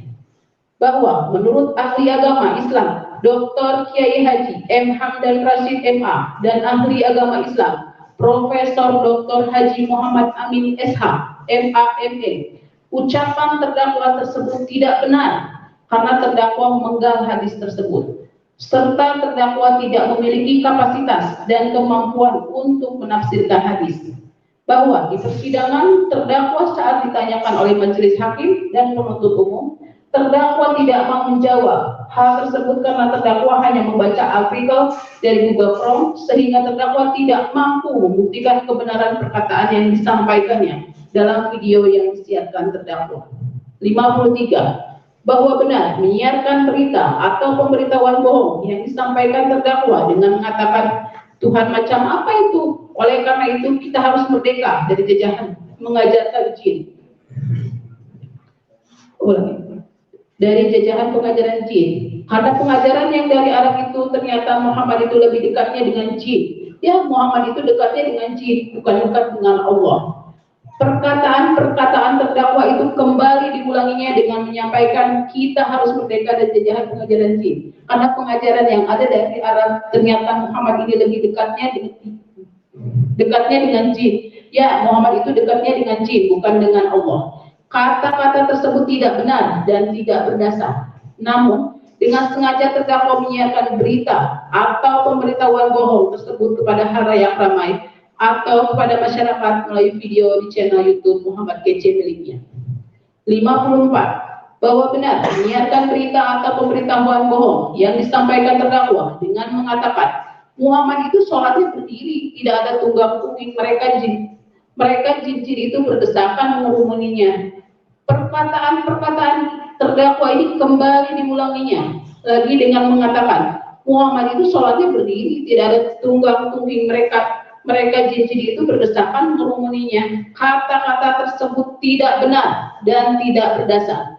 Namun dengan sengaja terdakwa menyiarkan berita atau pemberitahuan bohong tersebut kepada halayak ramai atau kepada masyarakat melalui video di channel YouTube Muhammad Kece miliknya. 55. Bahwa benar menyiarkan berita atau pemberitaan bohong yang disampaikan terdakwa dengan mengatakan, nah ini Muhammad dikerumuni jin. Jangan-jangan dia itu rajanya jin. Oh, tertawa. Kubongkar rahasiamu jin. Hahaha. Merupakan perkataan terdakwa kembali, mengulangi dengan menyampaikan, nah ini Muhammad dikerumuni jin. Jangan-jangan dia itu rajanya jin. Oh, ku membongkar rahasiamu jin. Hahaha. Kata-kata tersebut tidak benar dan tidak berdasar dan juga tidak lucu. Namun dengan sengaja terdakwa menyiarkan berita atau pemberitahuan bohong tersebut kepada khalayak ramai atau kepada masyarakat melalui video di channel YouTube Muhammad KC miliknya. 56. Bahwa benar menyiarkan berita atau pemberitahuan bohong yang disampaikan terdakwa dalam video dengan judul Bongkar Kitab Kuning pada URL dan seterusnya pertanggal 17 September 2021 dengan mengatakan pada detik 0016 sampai dengan detik 0051 pertanggal 18 Agustus 2021 di channel YouTube Muhammad KC miliknya, diulangnya kembali berbunyi, tidak menemukan ayatnya Muhammad akan menyelamatkan, dan di dalam Islam tidak ada keselamatan, di dalam Islam tidak ada penolong. Kata-kata tersebut tidak benar dan tidak berdasar. Namun dengan sengaja terdakwa menyiarkan berita atau pemberitaan bohong tersebut kepada khalayak ramai atau kepada masyarakat melalui video di channel YouTube Muhammad KC miliknya. 57. Bahwa benar menyiarkan berita bohong atau pemberitahuan bohong yang disampaikan terdakwa pada video menit 0143 sampai dengan menit 0236 pertanggal 18 Agustus 2021 di channel YouTube Muhammad KC miliknya, diulang kembali berbunyi, Assalamualaikum warahmatullahi Yesus wabarakatuh dan Alhamdulillah Yesus Rabbil Alamin. Kata-kata tersebut tidak benar dan tidak berdasar. Namun dengan sengaja terdakwa menyiarkan berita atau pemberitahuan bohong tersebut kepada khalayak atau kepada masyarakat melalui video di channel YouTube Muhammad KC miliknya. 58. Bahwa menyiarkan berita bohong atau pemberitahuan bohong yang disampaikan terdakwa pada video menit 12.20 sampai dengan menit 13.00 pertanggal 18 Agustus 2021 di channel YouTube Muhammad KC miliknya, diantaranya berbunyi, Allahnya itu Muhammad loh. Kok begitu ya Quran? Ulangin, Allahnya itu Muhammad loh. Kok begitu ya? Quran itu kan keluarnya dari mulut Muhammad, dari perkataan Muhammad. Karena Allah tidak punya mulut. Allah Subhanahu wa Allah SWT itu tangannya kanan semua. Bagaimana mungkin tangannya kanan semua bisa berfirman tidak ada mulut Tuhan? Namun dengan sengaja terdakwa menyiarkan berita atau pemberitahuan bohong tersebut kepada khalayak ramai atau kepada masyarakat melalui video di channel YouTube Muhammad KC miliknya. Perkataan terdakwa mengatakan Al-Quran merupakan firman Allah karena Allah itu adalah Muhammad SAW adalah berita atau pemberitahuan bohong yang tidak bisa dipahami dari sudut pandang dialektika agamaan. Karena menyerupakan Allah dengan makhluknya, walau manusia sekalipun. Dalam keyakinan umat Islam, sebagaimana diajarkan Al-Quran dan Al-Hadis, Allah itu tidak boleh diperserupakan, apalagi dipersamakan dengan makhluk-makhluknya yang manapun, termasuk manusia, sebagaimana firman Allah Subhanahu wa Ta'ala dalam Al-Quran surat Asy-Syura ayat 11 sampai dengan 12, yang artinya, Allah pencipta langit dan bumi. Dia menjadikan bagi kamu pasangan-pasangan dari jenis kamu sendiri, dan dari jenis hewan ternak pasangan-pasangan juga. Dijadikannya kamu berkembang biak dengan jalan itu. Tidak ada sesuatu pun yang serupa dengan dia, dan dia yang maha mendengar dan maha melihat. Miliknya lah perbendaharaan langit dan bumi. Dia melapangkan rezeki dan membatasinya bagi siapa yang dia kehendaki. Sungguh dia maha mengetahui segala sesuatu. Allah Subhanahu wa Ta'ala juga menegaskan dalam ayatnya, yaitu surat Al-Baqarah ayat 23, yang artinya, dan jika kamu meragukan Al-Quran yang kami turunkan kepada hamba kami Muhammad, maka buatlah satu semisal dengannya dan ajaklah penolong-penolongmu selain Allah jika kamu orang-orang yang benar. Sedangkan perkataan terdakwa bahwa Allah tidak punya mulut dan hanya tangan kanan, hanya karena terdakwa tidak mampu menggunakan akalnya, bahwa Allah Subhanahu wa taala adalah tidak bisa dilihat bersifat gaib, sehingga atas ketidakmampuan terdakwa tersebut maka dianggap Allah Subhanahu wa taala punya tangan dan tidak punya mulut. Bahwa menurut ahli agama Dr. Kiai Haji M. Hamdan Rashid MA, menurut ajaran agama Islam, Nabi Muhammad SAW adalah utusan Allah Subhanahu wa taala, bukan Tuhan. Tuhannya umat Islam adalah Allah Subhanahu wa taala. Menurut ajaran agama Islam, kitab suci Al-Qur'an adalah firman Allah Subhanahu wa taala, bukan perkataan Nabi Muhammad SAW. Tugas Nabi Muhammad SAW hanyalah menyampaikan serta menjelaskan isi dari kandungan Al-Quran kepada umat manusia, sebagaimana difirmankan dalam surat An-Nahl ayat 44. Dan kami turunkan kepadamu Al-Quran agar kamu menerangkan kepada umat manusia apa yang telah diturunkan kepada mereka. Dalam kurung, yakni perintah-perintah, larangan-larangan, aturan, dan lain-lain yang terdapat di dalam Al-Quran, dan supaya mereka memikirkannya. Allah Subhanahu wa taala mampu berfirman dengan zatnya tanpa memerlukan mulut, karena dia bukan manusia atau makhluk. Jadi dia berbeda dan tidak sama dengan makhluknya. Sebagaimana difirmankan dalam surat Asy-Syura ayat 11 sampai dengan 12. Dia pencipta langit dan bumi. Dia menjadikan bagi kamu dari jenis kamu sendiri pasangan-pasangan, dan dari jenis binatang ternak pasangan-pasangan pula. Dijadikannya kamu berkembang biak dengan jalan itu. Tidak ada sesuatu pun yang serupa dengan dia, dan dialah yang maha mendengar dan melihat. Kepunyaannya lah perbendaharaan langit dan bumi.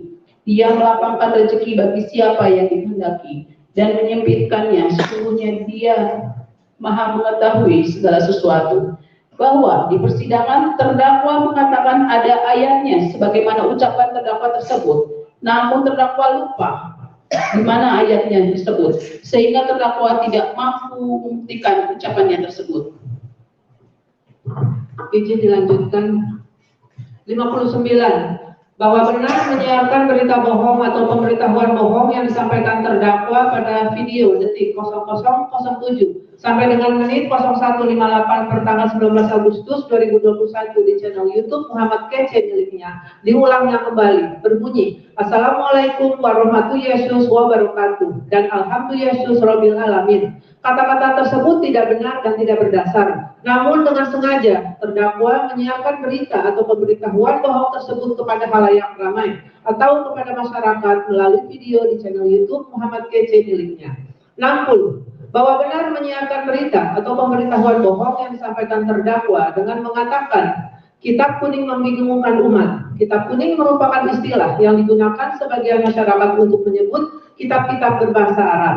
Sejak masa silam, kitab-kitab berbahasa Arab ini biasa digunakan di pesantren-pesantren sebagai bahan pelajaran para santri. Kitab ini berisi berbagai disiplin ilmu agama Islam, antara lain berisi syarah atau komentar, hasyiah, terjemah, dan sadurat.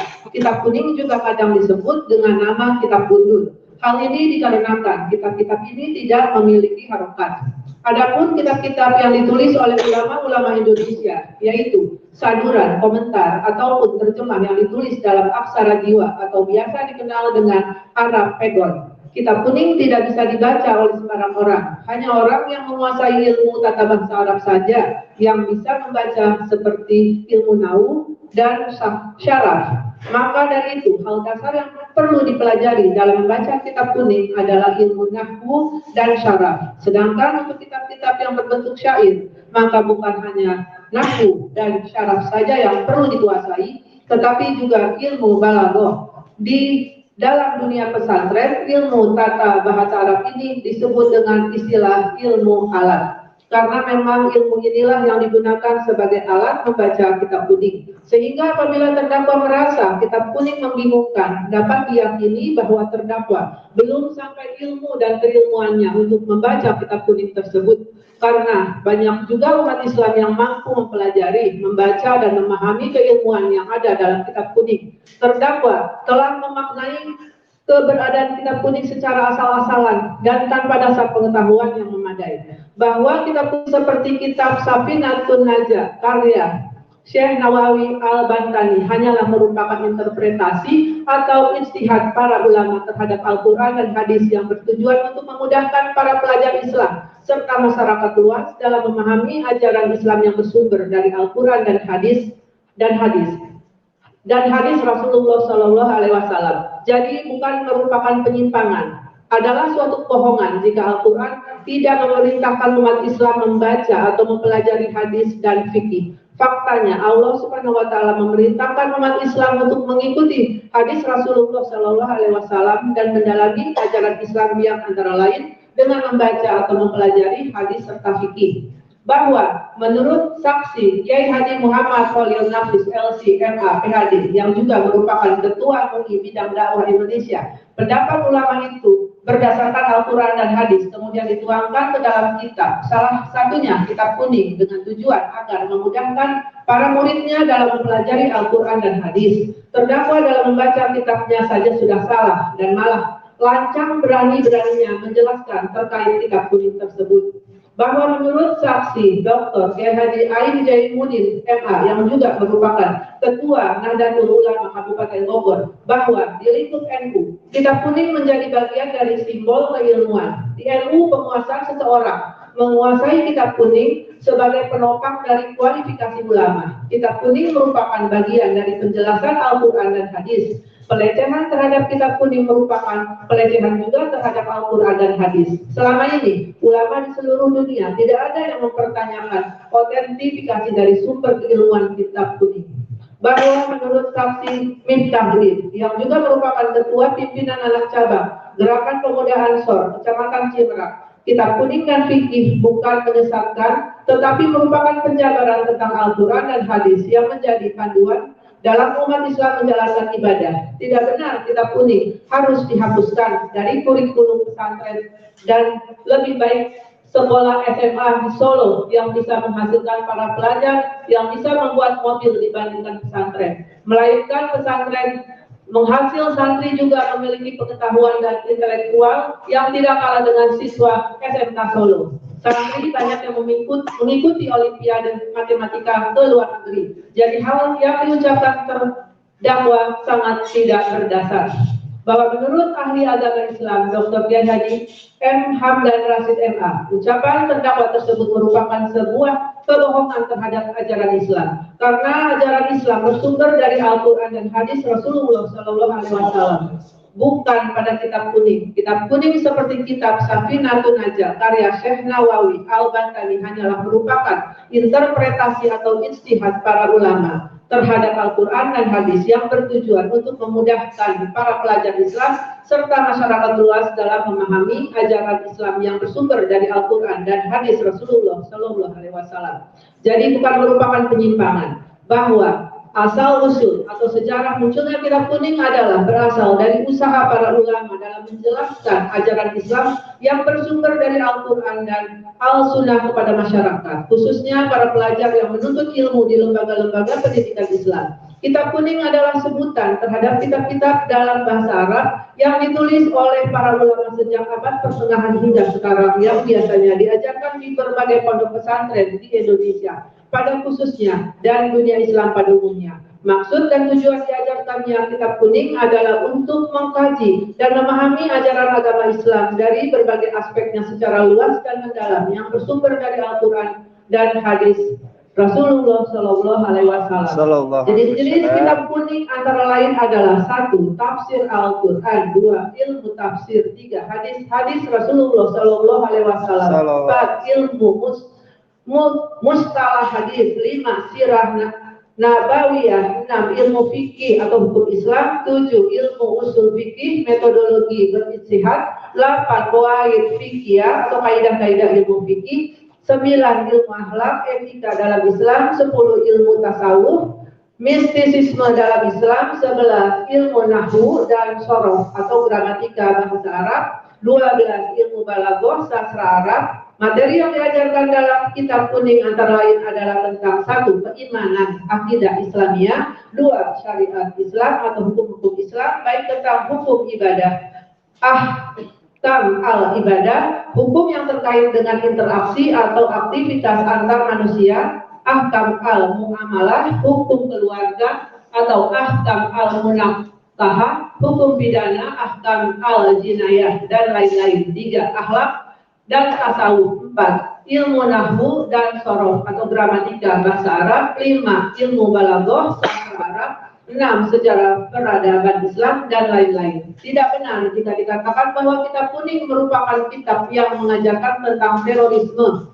Sebagai orang yang cukup lama belajar dan mengajar di pesantren, ahli menilai tuduhan beliau melalui kalimat di atas merupakan tuduhan yang ngawur dan sangat keji. Pengajaran kitab kuning di pesantren sama sekali tidak ada materi tentang perintah melakukan teror atau pengeboman. Memang di dalam kitab suci Al-Quran dan Al-Hadis serta kitab-kitab kuning ada ajaran tentang jihad. Akan tetapi ajaran tentang jihad sangat jauh berbeda dengan teror atau pengeboman. Kitab kuning merupakan penafsiran dari Al-Quran dan hadis Nabi, sehingga bisa diaplikasikan dalam kehidupan sehari-hari. Bahwa menurut ahli agama Islam, Profesor Dr. H. Muhammad Amin SH MANN, kitab kuning biasanya diberitahu dan mengetahui setiap teks dan konteks pembicaraan itu dibahas, termasuk dari aspek sejarah. Kenapa teks-teks kitab kuning itu diungkapkan atau pengungkapannya demikian? Maknanya setiap orang yang mempelajari dan apalagi mengajarkan kitab kuning itu harus pula memiliki pengetahuan tentang kitab kuningan itu sendiri, termasuk sejarah penulisan, kultur penulis, dan lain sebagainya. Disinilah terletak arti penting pengetahuan seseorang, siapa, kapan, dan dimanapun yang mau membahas kitab kuning, sebagaimana juga orang yang hendak membahas buku-buku teks yang manapun. Apa yang salah dengan kitab kuning secara keseluruhan dan kitab Safinah Al-Najah secara khusus yang diberikan penjelasan atau syarah oleh ulama Indonesia yang berkualifikasi sebagai ulama Islam internasional dan memiliki jasa besar bagi pencerdasan agama dan keagamaan Islam, serta memiliki andil besar bagi perjuangan bangsa Indonesia dalam memerangi dan mengusir para penjajah Indonesia dahulu, sehingga Indonesia menjadi negara merdeka yang masih dan insya Allah akan terus dinikmati oleh bangsa Indonesia secara keseluruhan, termasuk terdakwa yang tidak pernah hidup di zaman penjajahan. Asal-usul sejarah munculnya kitab kuning tentu sudah mengalami kurun waktu sejarah yang sangat panjang. Bisa dikatakan beriringan dengan kelahiran dan kehadiran kitab-kitab kuning itu sendiri, yang umum atau bahkan keseluruhannya dilahirkan oleh ulama-ulama berkebangsaan Arab Islam dan ditulis dalam bahasa Arab oleh para ahli agama Islam di berbagai dunia, termasuk 1, 2, atau beberapa kitab kuning yang ditulis oleh beberapa atau sejumlah ulama muslim berkebangsaan Indonesia. Di awal-awal agama Islam masuk ke Indonesia, nyaris tidak ada buku agama Islam yang menggunakan bahasa non-Arab yang diistilahkan dengan kitab kuning itu. Sebutan itu agaknya dinisbahkan atau dihubungkan pada jenis kertas yang digunakannya yang berwarna kuning atau minimal kekuning-kuningan. Pada zaman ahli nyantri atau bahkan pada sekolah rakyat atau sekolah dasar SR atau SD dahulu menggunakan buku tulis dengan kertas berwarna kekuning-kuningan yang kerap disebut dengan buku dangi, karena kertasnya diduga kuat berbahan baku pohon padi. Wallahu a'lam bishawab. Allah yang Maha tahu kebenarannya. 61. Bahwa benar menyiarkan berita atau pemberitahuan bohong yang disampaikan terdakwa dengan mengatakan, dan barang siapa berpaling dari pengajaran Allah yang Maha Pengasih dalam kurung Al-Quran, kami biarkan setan menyesatkannya dan menjadi teman karibnya. Allah kok membiarkan umatnya disesatkan? Aneh, harusnya kan dijagai. Oi, jangan sesat. Perkataan tersebut adalah pemberitahuan bohong karena terdakwa telah menafsirkan surat Al-Zukhruf ayat 36 tersebut tidak sesuai dengan fakta sebenarnya, yang mana dalam ayat ini ditegaskan bahwa siapa yang berpaling dari peringatan dan pengajaran Allah, yaitu membutakan hatinya untuk beriman dan mempercayai ajaran-ajarannya yang terdapat dalam Al-Quran, maka setan akan selalu menemaninya dan akan selalu berupaya membawanya kepada kesesatan, sehingga Allah akhirnya akan menjadikan setan itu menjadi teman setianya. Menurut Al-Jajjaj, maksud ayat ini adalah bahwa siapa yang berpaling dari Al-Quran dan tidak mau mengikuti petunjuk-petunjuk yang terdapat di dalamnya, setan akan terus-menerus menggodanya sampai ia terjerumus ke jalan yang sesat. Karena itu ia pasti akan mendapat siksaan Allah. Dalam sebuah hadis Rasulullah Shallallahu Alaihi Wasallam bersabda, tidaklah ada salah seorang dari kalian melainkan didampingi oleh pendamping dari golongan jin. Riwayat Muslim. Di dalam ayat lain Allah Subhanahu Wa Taala berfirman bahwa orang yang selalu mengingkari ayat-ayat Allah, maka hati dan pandangan mereka akan dibolak-balik oleh Allah sehingga mereka tidak jadi beriman dan tetap dalam kesesatan mereka, sebagaimana dalam Al-Quran surat Al-An'am ayat 110 yang artinya, dan begitu pula kami memalingkan hati dan penglihatan mereka seperti pertama kali mereka tidak beriman kepadanya Al-Quran, dan kami biarkan mereka bingung dalam kesesatan. Manusia yang sesat akan berbuat dosa, lalu semakin dia bergelimang dosa, semakin tertutup hatinya sehingga tidak mungkin lagi beriman dan berbuat baik, sebagaimana sabda Rasulullah Shallallahu Alaihi Wasallam.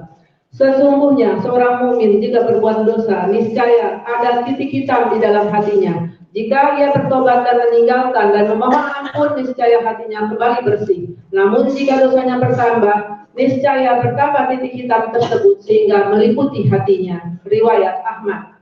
Bahwa menurut saksi Kiai Haji Muhammad Khalil Nafis LC MA PhD yang juga merupakan Ketua MUI Bidang Dakwah Indonesia, surat Al-Zukhruf ayat 36 bermakna bahwa kita dalam hidup itu selalu dikelilingi setan. Maka apabila kita berpaling dari Allah, maka kita akan bersekutu dengan setan. Oleh karena itu, kita harus selalu ingat kepada Allah, karena orang yang ingat kepada Allah maka pasti terjauh dari setan. Bahwa menurut ahli agama Islam, Dr. Kiai Haji M. Hamdan Rashid MA, firman Allah Subhanahu Wa Taala dalam surat 43 Al-Zukhruf ayat 36 tersebut bukan berarti membiarkan umat manusia disesatkan oleh setan, tetapi memberikan peringatan. Allah Subhanahu Wa Taala telah mengajarkan kepada manusia bahwa manusia itu diberikan kebebasan untuk memilih. Kalau ingin selamat dan bahagia di dunia dan akhirat, manusia harus mengikuti ajaran Allah Subhanahu Wa Taala di dalam Al-Quran yang disampaikan oleh Rasulullah Shallallahu Alaihi Wasallam.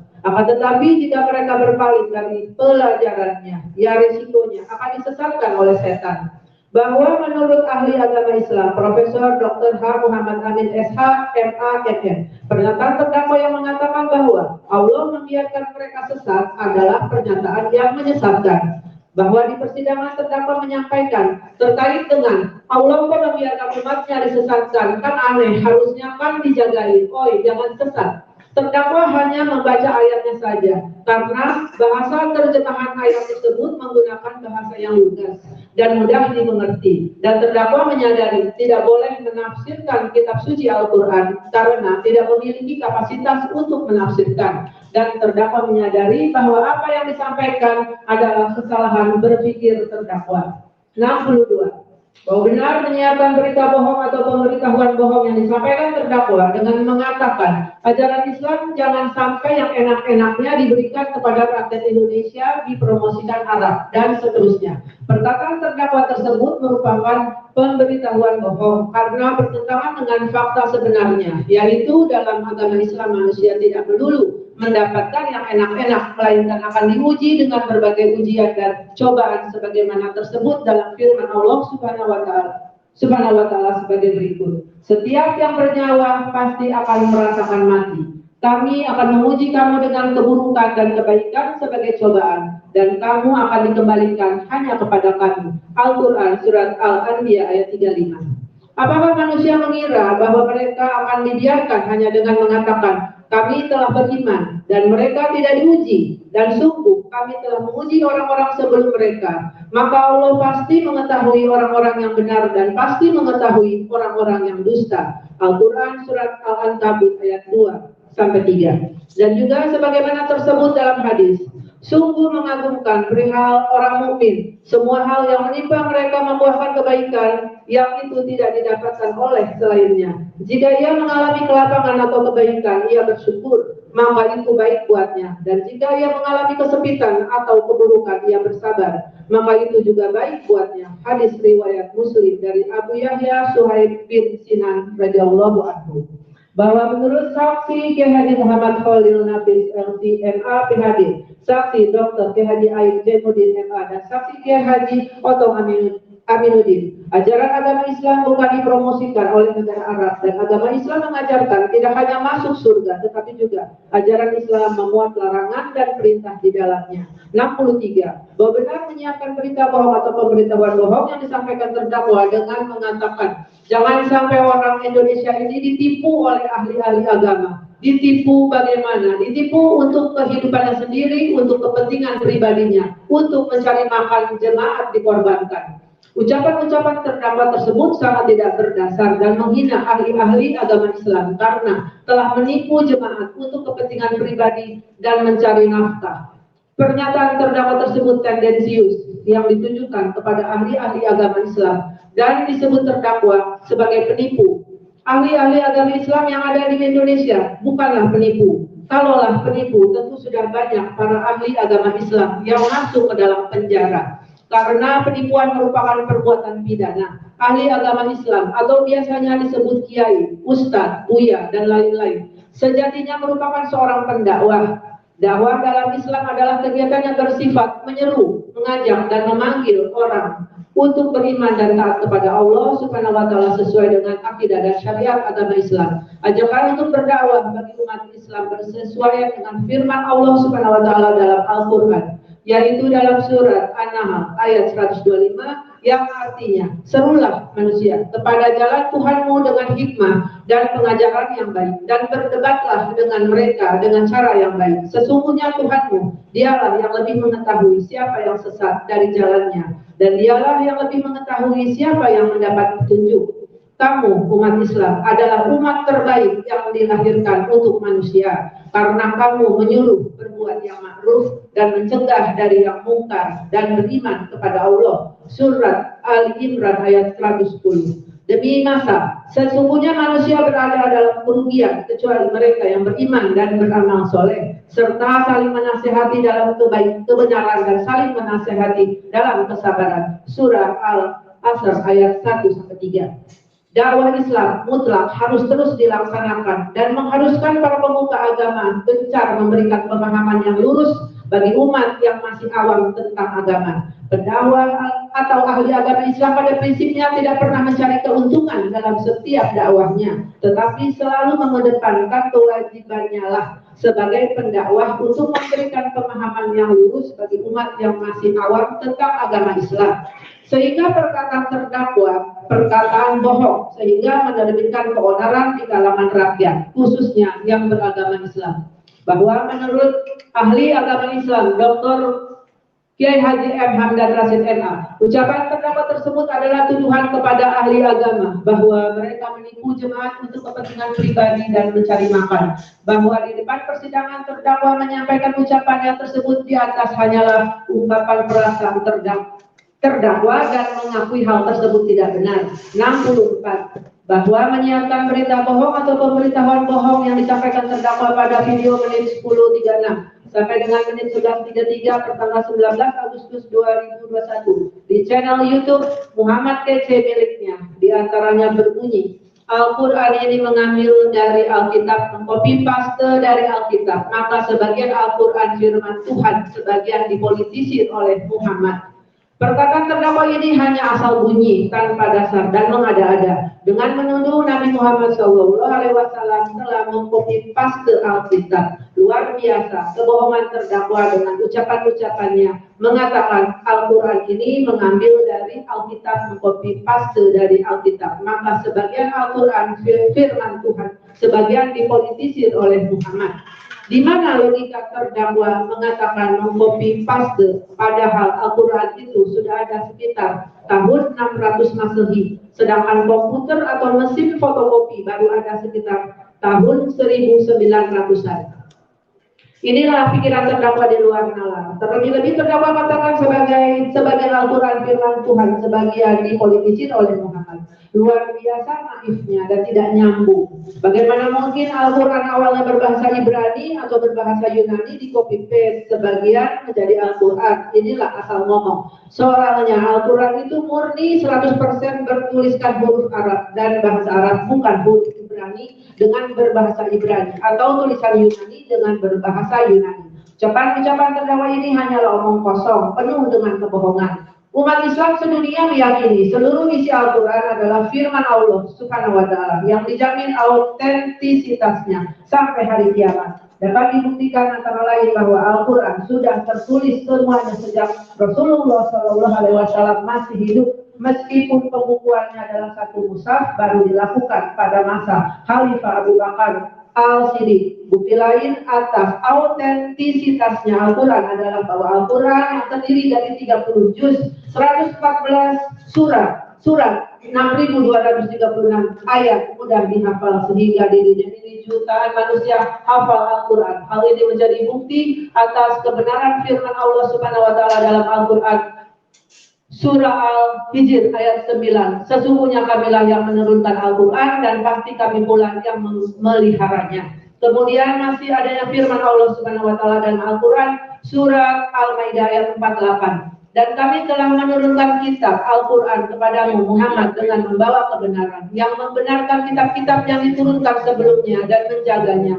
Maka putuskanlah perkara mereka menurut apa yang diturunkan Allah, dan janganlah engkau mengikuti keinginan mereka dengan meninggalkan kebenaran yang telah datang kepadamu. Untuk setiap umat di antara kamu, kami berikan aturan dan jalan yang terang. Kalau Allah menghendaki, niscaya kamu dijadikannya satu umat saja. Tetapi Allah hendak menguji kamu terhadap karunia yang telah diberikannya kepadamu. Maka berlomba-lombalah berbuat kebajikan. Hanya kepada Allah kamu semua kembali. Lalu diberitahukannya kepadamu terhadap apa yang dahulu kamu perselisihkan. Selanjutnya dalam Al-Quran surat Al-Imran ayat 3, Allah Subhanahu wa Ta'ala berfirman yang artinya, Dia menurunkan kitab Al-Quran kepadamu Muhammad yang mengandung kebenaran, membenarkan kitab-kitab sebelumnya, dan menurunkan Taurat dan Injil. Di surat lain Allah Subhanahu wa Ta'ala menegaskan tentang keautentikasian Al-Quran sebagaimana firman-Nya dalam surat Yunus ayat 37-39 yang artinya,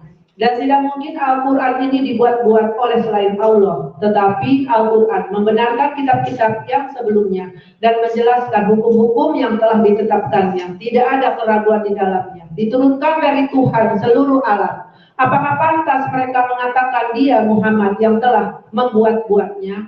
Katakanlah, buatlah sebuah surah yang semisal dengan surah Al-Quran, dan ajaklah siapa saja di antara kamu orang yang mampu membuatnya selain Allah. Jika kamu orang-orang yang benar, bahkan yang sebenarnya, mereka mendustakan apa yang mereka belum mengetahuinya dengan sempurna dan belum mereka peroleh penjelasannya. Demikianlah halnya umat-umat yang ada sebelum mereka telah mendustakan Rasul. Maka perhatikanlah bagaimana akibat orang yang zalim. Bahwa menurut saksi Kiai Haji Muhammad Khalil Nafis LC MA PhD yang juga merupakan Ketua MUI bidang dakwah Indonesia, Allah menurunkan Taurat dan Injil untuk Nabi sebelumnya. Kemudian posisi Al-Quran membenarkan tentang ketauhid dan di Injil dan di Taurat. Al-Quran itu tidak bertentangan dengan Taurat dan Injil dan bukan mengcopy paste dari Alkitab. Bahwa menurut ahli agama Islam Dr. Kiai Haji M. Hamdan Rashid MA, menurut keyakinan umat Islam, seluruh isi Al-Quran adalah firman Allah Subhanahu wa Ta'ala yang dijamin otentisitasnya sampai hari kiamat. Hal itu antara lain dibuktikan bahwa Al-Quran sudah tertulis semuanya sejak Rasulullah Shallallahu Alaihi Wasallam masih hidup, meskipun pembukuannya dalam satu mushaf baru dilakukan pada masa Khalifah Abu Bakar Al-Siddiq. Bukti lain atas otentisitas Al-Quran adalah bahwa Al-Quran yang terdiri dari 30 juz, 114 surat 6.236 ayat mudah dihafal, sehingga di dunia ini jutaan manusia hafal Al-Quran. Yang hal itu tidak terjadi pada kitab-kitab suci agama lain. Hal ini menjadi bukti atas kebenaran firman Allah Subhanahu wa Ta'ala dalam surat Al-Hijr ayat 9. Sesungguhnya kamilah yang menurunkan Al-Quran dan sesungguhnya kami benar-benar memeliharanya. Juga tantangan Allah Subhanahu wa Ta'ala dalam surat Al-Baqarah ayat 23, dan jika kamu tetap dalam keraguan tentang Al-Quran yang kami wahyukan kepada hamba kami Muhammad,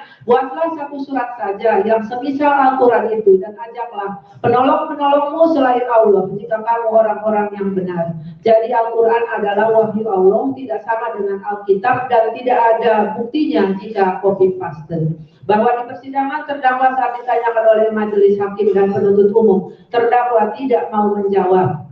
dengan alasan terdakwa hanya membaca surat Al-Zukhruf ayat 4 yang dalam artinya sesungguhnya Al-Quran itu adalah umul kitab, sehingga terdakwa menyimpulkan secara tidak benar bahwa Al-Quran adalah copy paste dari Alkitab. 65. Bahwa menyiarkan berita bohong atau pemberitahuan bohong yang disampaikan terdakwa dengan mengatakan Muhammad itu tidak dikenal oleh Allah, hanya dikenal oleh umatnya, oleh ahli agama. Ya, karena Muhammad itu lebih dekat dengan jin, bahkan tidak mengenal Allah. Muhammad itu tidak mengenal Allah. Perkataan terdakwa tersebut merupakan penyampaian bohong yang sangat tidak berdasar. Bagaimana mungkin Allah Subhanahu wa taala tidak mengenal dengan baik terhadap Nabi Muhammad SAW sebagai utusannya? Bahkan kedekatan hubungan Allah Subhanahu wa taala dengan Nabi Muhammad SAW tersebut sebagaimana dijelaskan dalam Al-Qur'an surat Al-Imran ayat 31 yang artinya, katakanlah Muhammad, jika kamu mencintai Allah, ikutilah aku, niscaya Allah mencintaimu dan mengampuni dosa-dosamu. Allah Maha Pengampun, Maha Penyayang. Ucapan terdakwa di atas sama sekali tidak mencerminkan memiliki pengetahuan yang memadai atau mencukupi tentang Islam atau keislaman pada umumnya, apalagi tentang kenabian khususnya. Menurut Al-Quran, bahkan juga kitab-kitab Allah yang lain-lain tidak terkecuali dalam Taurat dan Injil, sebagaimana ditegaskan Al-Quran, kenabian Muhammad SAW sudah diberitahukan oleh Allah Azza wa Jalla kepada para nabinya yang lain-lain, mulai dari Nabi Adam alaihissalam sampai Nabi Isa alaihissalam. Sebagaimana Allah Azza wa Jalla juga memberitahukan kepada Nabi Muhammad SAW tentang keberadaan para nabi dan rasul-rasul Allah terdahulu, termasuk Nabi Musa alaihissalam yang menerima kitab Taurat dan Nabi Isa yang menerima kitab Injil. Maknanya Nabi Muhammad SAW sudah dipastikan dikenali dan mengenali para nabi dan rasul Allah yang lain-lain. Dengan kalimat lain, tidak ada nabi yang tidak mengenali dengan baik dan kebenaran Nabi Muhammad SAW. Apalagi ihwal kedekatan Nabi Muhammad SAW dengan Allah Azza wa Jalla dan kedekatan Allah Azza wa Jalla dengan Nabi Muhammad SAW. Pasangan dua ikrar kalimat syahadat yang menjadi prasyarat utama keislaman seseorang, membuktikan kedekatan antara Allah sebagai yang mengutus dengan Nabi Muhammad SAW sebagai orang yang diutus. Terdakwa sepertinya tidak banyak tahu tentang surat-surat dan apalagi ayat-ayat Al-Quran yang mengurai perihal kenabian Muhammad SAW dalam banyak surat dan ayat. Salah satunya adalah surat Muhammad yang di surat ke-47 dalam tertib Mushaf Al-Quran sekarang. Meskipun penurunannya dahulu menempati urutan ke-96 yang diturunkan sebelum surat Al-Rad dan sesudah surat Al-Hadid. Belum lagi dengan surat Toha, surat Yasin, dan lain-lain yang menggambarkan kedekatan dan kesayangan Allah kepada Nabi Muhammad SAW dan ketaatan serta kecintaan Nabi Muhammad SAW kepada Allah Azza wa Jalla. Belum lagi dengan ayat-ayat di luar surat-surat yang menggunakan dan mengabadikan nama Nabi Muhammad SAW itu sendiri di samping nama-nama panggilan-panggilan lainnya atau lakon. Sebagaimana halnya Allah yang memiliki puluhan nama-nama yang baik, Al-Asma'ul Al-Husna. Nabi Muhammad SAW juga memiliki puluhan nama atau julukan. Demikian juga halnya dengan kitab suci Al-Quran yang memiliki puluhan nama sebutan baik. Bahwa menurut ahli agama Islam, Dr. Kiai Haji M. Hamdan Rashid MA, ucapan terdakwa tersebut adalah suatu kebohongan. Nabi Muhammad SAW adalah utusan Allah Subhanahu wa taala. Bagaimana mungkin keduanya tidak saling mengenal? Allah Subhanahu wa taala telah berfirman dalam surat Al-Fat ayat 29. Muhammad itu adalah utusan Allah dan orang-orang yang bersama dengan dia adalah keras terhadap orang-orang kafir, tetapi berkasih sesama mereka. Juga firman-Nya dalam surat Al-Imran ayat 31. Katakanlah jika kamu benar-benar mencintai Allah, ikutilah aku, niscaya Allah mengasihi dan mengampuni dosa-dosamu. Allah Maha Pengampun lagi Maha Penyayang. Bahwa menurut ahli agama Islam Profesor Dr. Muhammad Amin SHMH MAMM, ihwal kedekatan Nabi Muhammad SAW dengan Allah Azza wa Jalla dan kedekatan Allah Azza wa Jalla dengan Nabi Muhammad SAW, pasangan dua ikrar kalimah syahadat yang menjadi prasyarat utama keislaman seseorang, membuktikan kedekatan antara Allah dengan yang mengutus, dengan Nabi Muhammad SAW sebagai orang yang diutus. Terdakwa sepertinya tidak banyak tahu tentang ayat surat-surat dan apalagi ayat-ayat Al-Quran yang mengurai perihal kenabian Muhammad SAW dalam banyak surat dan ayat. Salah satunya adalah surat Muhammad yakni surat ke-47 dalam tertib mushaf Al-Quran sekarang. Meskipun penurunannya dahulu menempati urutan ke-96 yang diturunkan sebelum surat Al-Rad 13 dan sesudah surat Al-Hadid 57. Belum lagi dengan surat Toha, surat Yasin dan lain-lain yang menggambarkan kedekatan dan kesayangan Allah kepada Nabi Muhammad SAW dan ketaatan serta kecintaan Nabi Muhammad SAW kepada Allah Azza wa Jalla. Belum lagi dengan ayat-ayat di luar surat-surat yang menggunakan dan mengabadikan nama Muhammad SAW itu sendiri di samping nama-nama atau panggilan-panggilan lainnya. Pasalnya, sebagaimana halnya Allah yang memiliki puluhan nama-nama yang baik, Al-Asmaul Husna, Nabi Muhammad SAW juga memiliki puluhan nama julukan baik, sebagaimana halnya pula dengan kitab suci Al-Quran yang memiliki puluhan nama atau sebutan baik. Bahwa di persidangan terdakwa saat ditanyakan oleh majelis hakim dan penuntut umum, terdakwa tidak mau menjawab hal tersebut sehingga terdakwa tidak mampu membuktikan kebenaran perkataan yang disampaikannya dalam video yang disiapkan terdakwa. 66. Bahwa benar menyiarkan berita bohong atau pemberitahuan bohong yang disampaikan terdakwa dengan mengatakan Muhammad SAW bin Abdullah berteman dengan para jin. Nah, bagaimana mungkin jin sudah punya tempat di neraka harus membawa manusia ke surga? Kan aneh, orang bumi mau ngajak ke surga, nggak nyambung dan seterusnya. Entah siapa yang nggak nyambung, apakah terdakwa atau siapa? Kemana ditujukan perkataan terdakwa tersebut? Firman Allah Subhanahu wa Ta'ala dalam Al-Quran yang artinya sebagai berikut: serulah manusia kepada jalan Tuhanmu dengan hikmah dan pengajaran yang baik, dan berdebatlah dengan mereka dengan cara yang baik. Sesungguhnya Tuhanmu, dialah yang lebih mengetahui siapa yang sesat dari jalannya, dan dialah yang lebih mengetahui siapa yang mendapat petunjuk. Al-Quran Surat An-Nahl ayat 125. Kamu umat Islam adalah umat terbaik yang dilahirkan untuk manusia karena kamu menyuruh berbuat yang ma'ruf dan mencegah dari yang mungkar dan beriman kepada Allah. Sekiranya ahli kitab beriman, tentulah itu lebih baik bagi mereka. Di antara mereka ada yang beriman, namun kebanyakan mereka adalah orang-orang fasik. Al-Quran Surat Ali Imran ayat 110.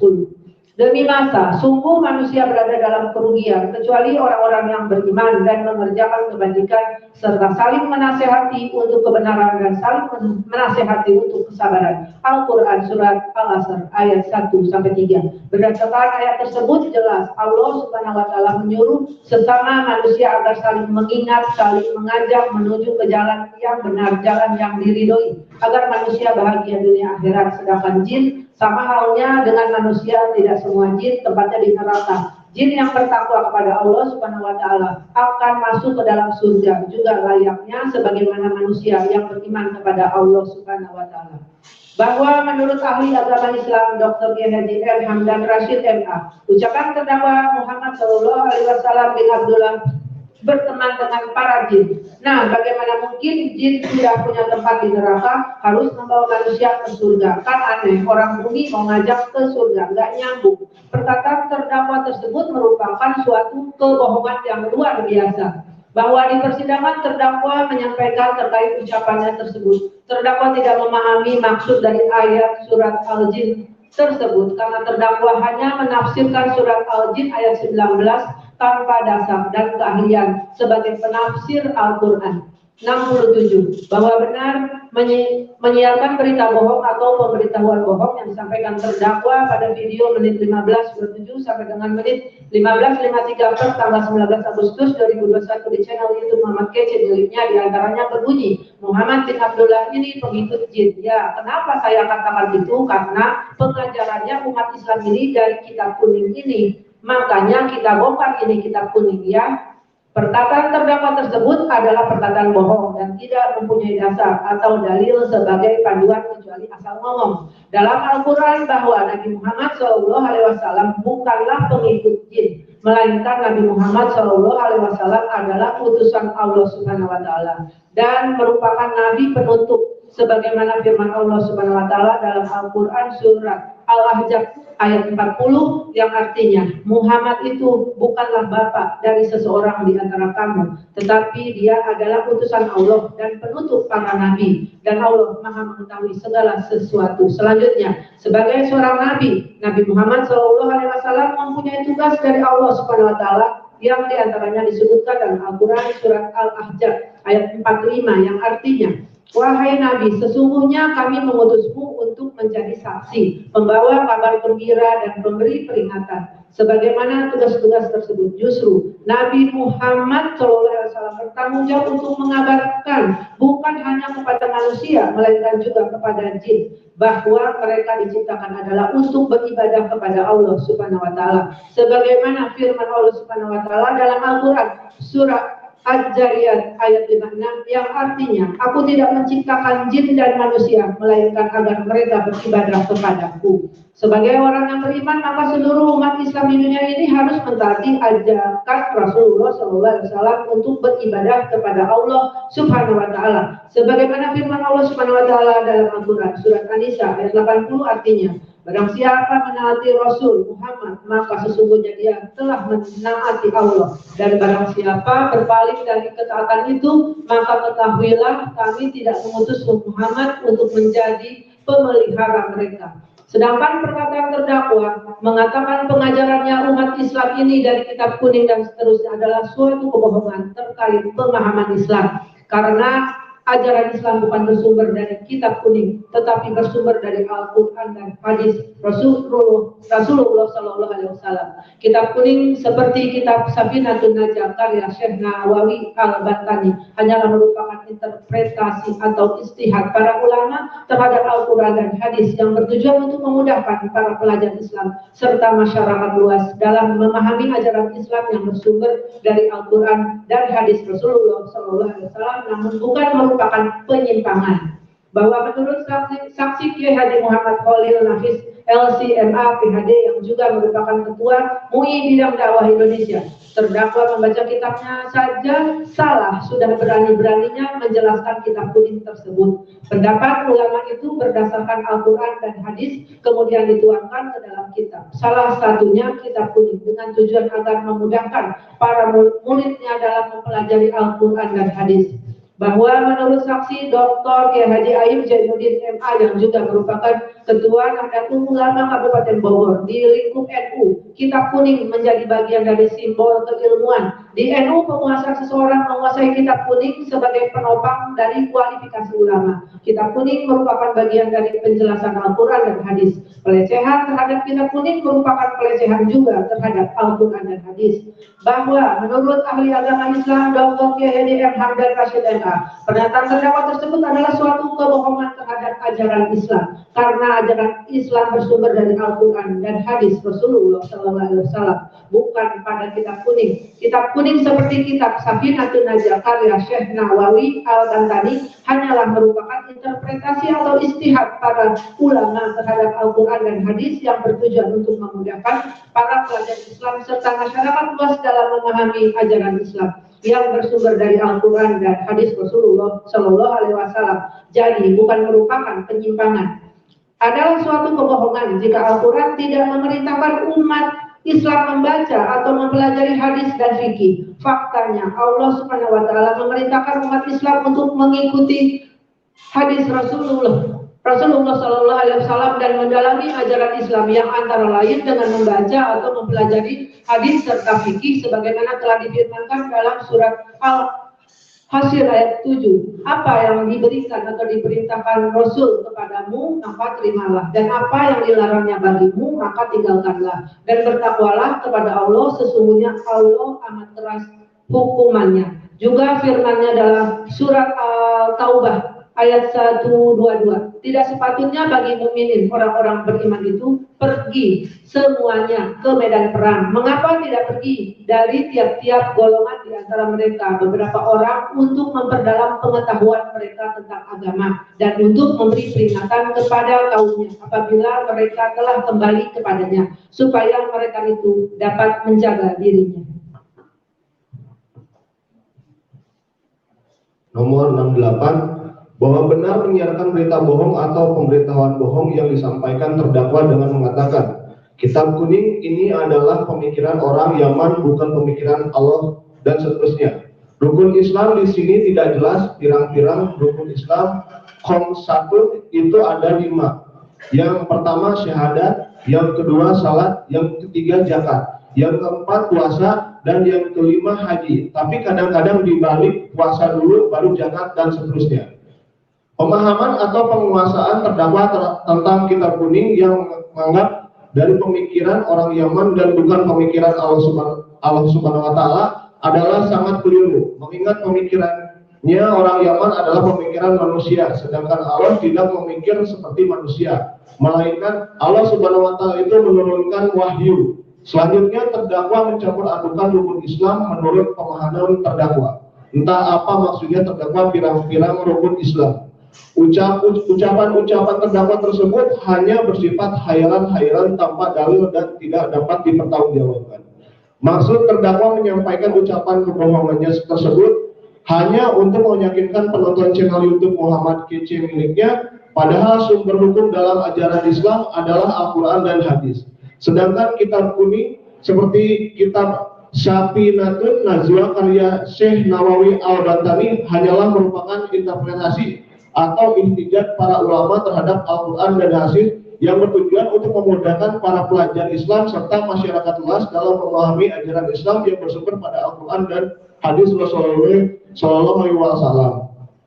Jadi bukan merupakan penyimpangan. Kemudian terdakwa juga kembali melakukan kebohongan dengan menyampaikan seolah-olah rukun Islam bersumber dari kitab kuning, padahal rukun Islam itu bersumber dari hadis Nabi riwayat Al-Bukhari dan Muslim, yang artinya Islam dibangun di atas 5 perkara.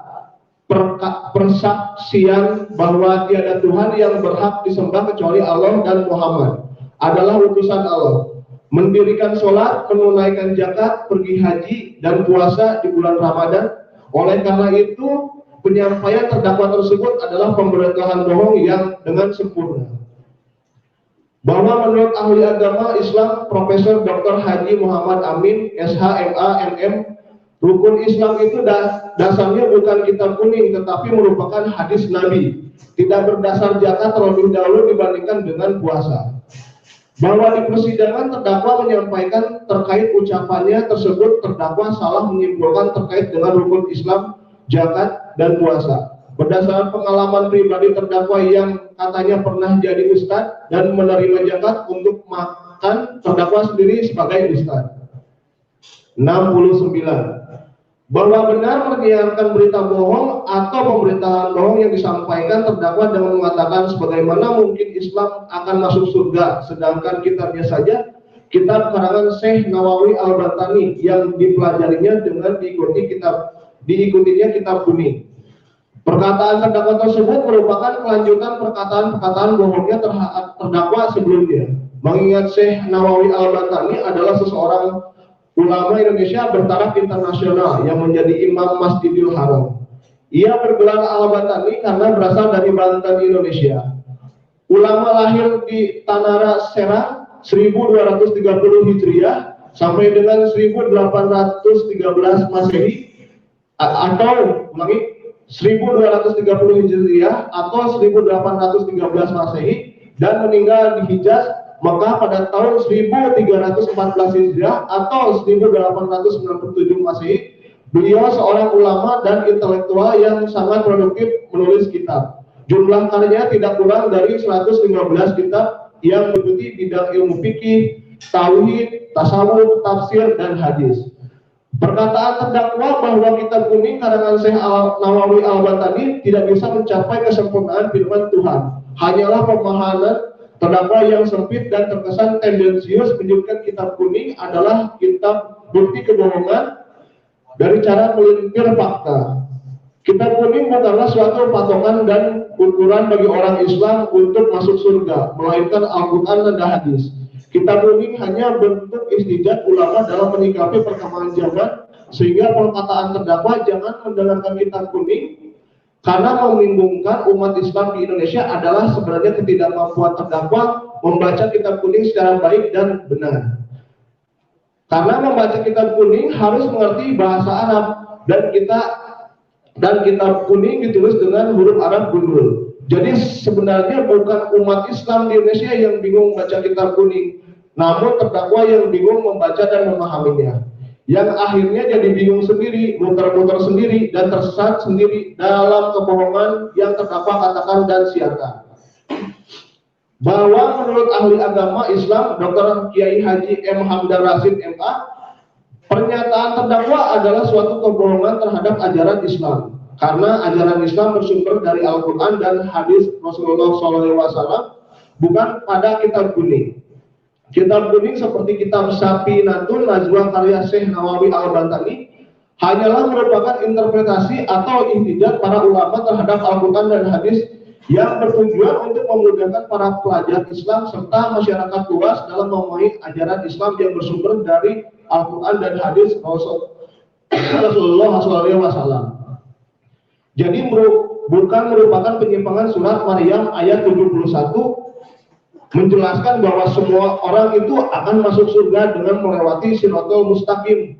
Tergantung amalannya, ada yang sampai ke surga sesuai dengan amalannya. Ada yang jatuh ke neraka jahanam karena kurang amalannya. Menurut ajaran Islam, surga yang dijanjikan Allah Subhanahu wa taala kepada orang-orang yang beriman adalah sesuatu yang hak atau benar. Bahwa menurut ahli agama Islam Profesor Dr. Haji Muhammad Amin SHMA MM, orang Islam itu tidak akan masuk surga. Orang Muslim itu tidak akan masuk surga adalah tidak berdasar. Hal tersebut sebagaimana surat Al-Bayyinah ayat 1-8 perihal keberadaan surga dan neraka adalah murni sepenuhnya ajaran agama. Dan agama Islam menjamin pemeluknya akan masuk surga dengan syarat yang bersangkutan mengimami rukun iman, rukun Islam, dan ihsan. Orang yang beragama hanya dengan pengakuan simbolik tanpa memiliki iman, Islam, ihsan, apalagi melakukan perbuatan syirik dan dosa besar dalam keyakinan agama Islam akan dimasukkan ke dalam neraka. Jadi yang menjamin masuk surga itu adalah iman dan amal saleh. Bahwa di persidangan terdakwa menyampaikan terkait ucapannya tersebut, terdakwa mengakui ucapan tersebut hanyalah ungkapan perasaan terdakwa dan mengakui hal tersebut tidak benar. Poin 70, bahwa menyiarkan 70.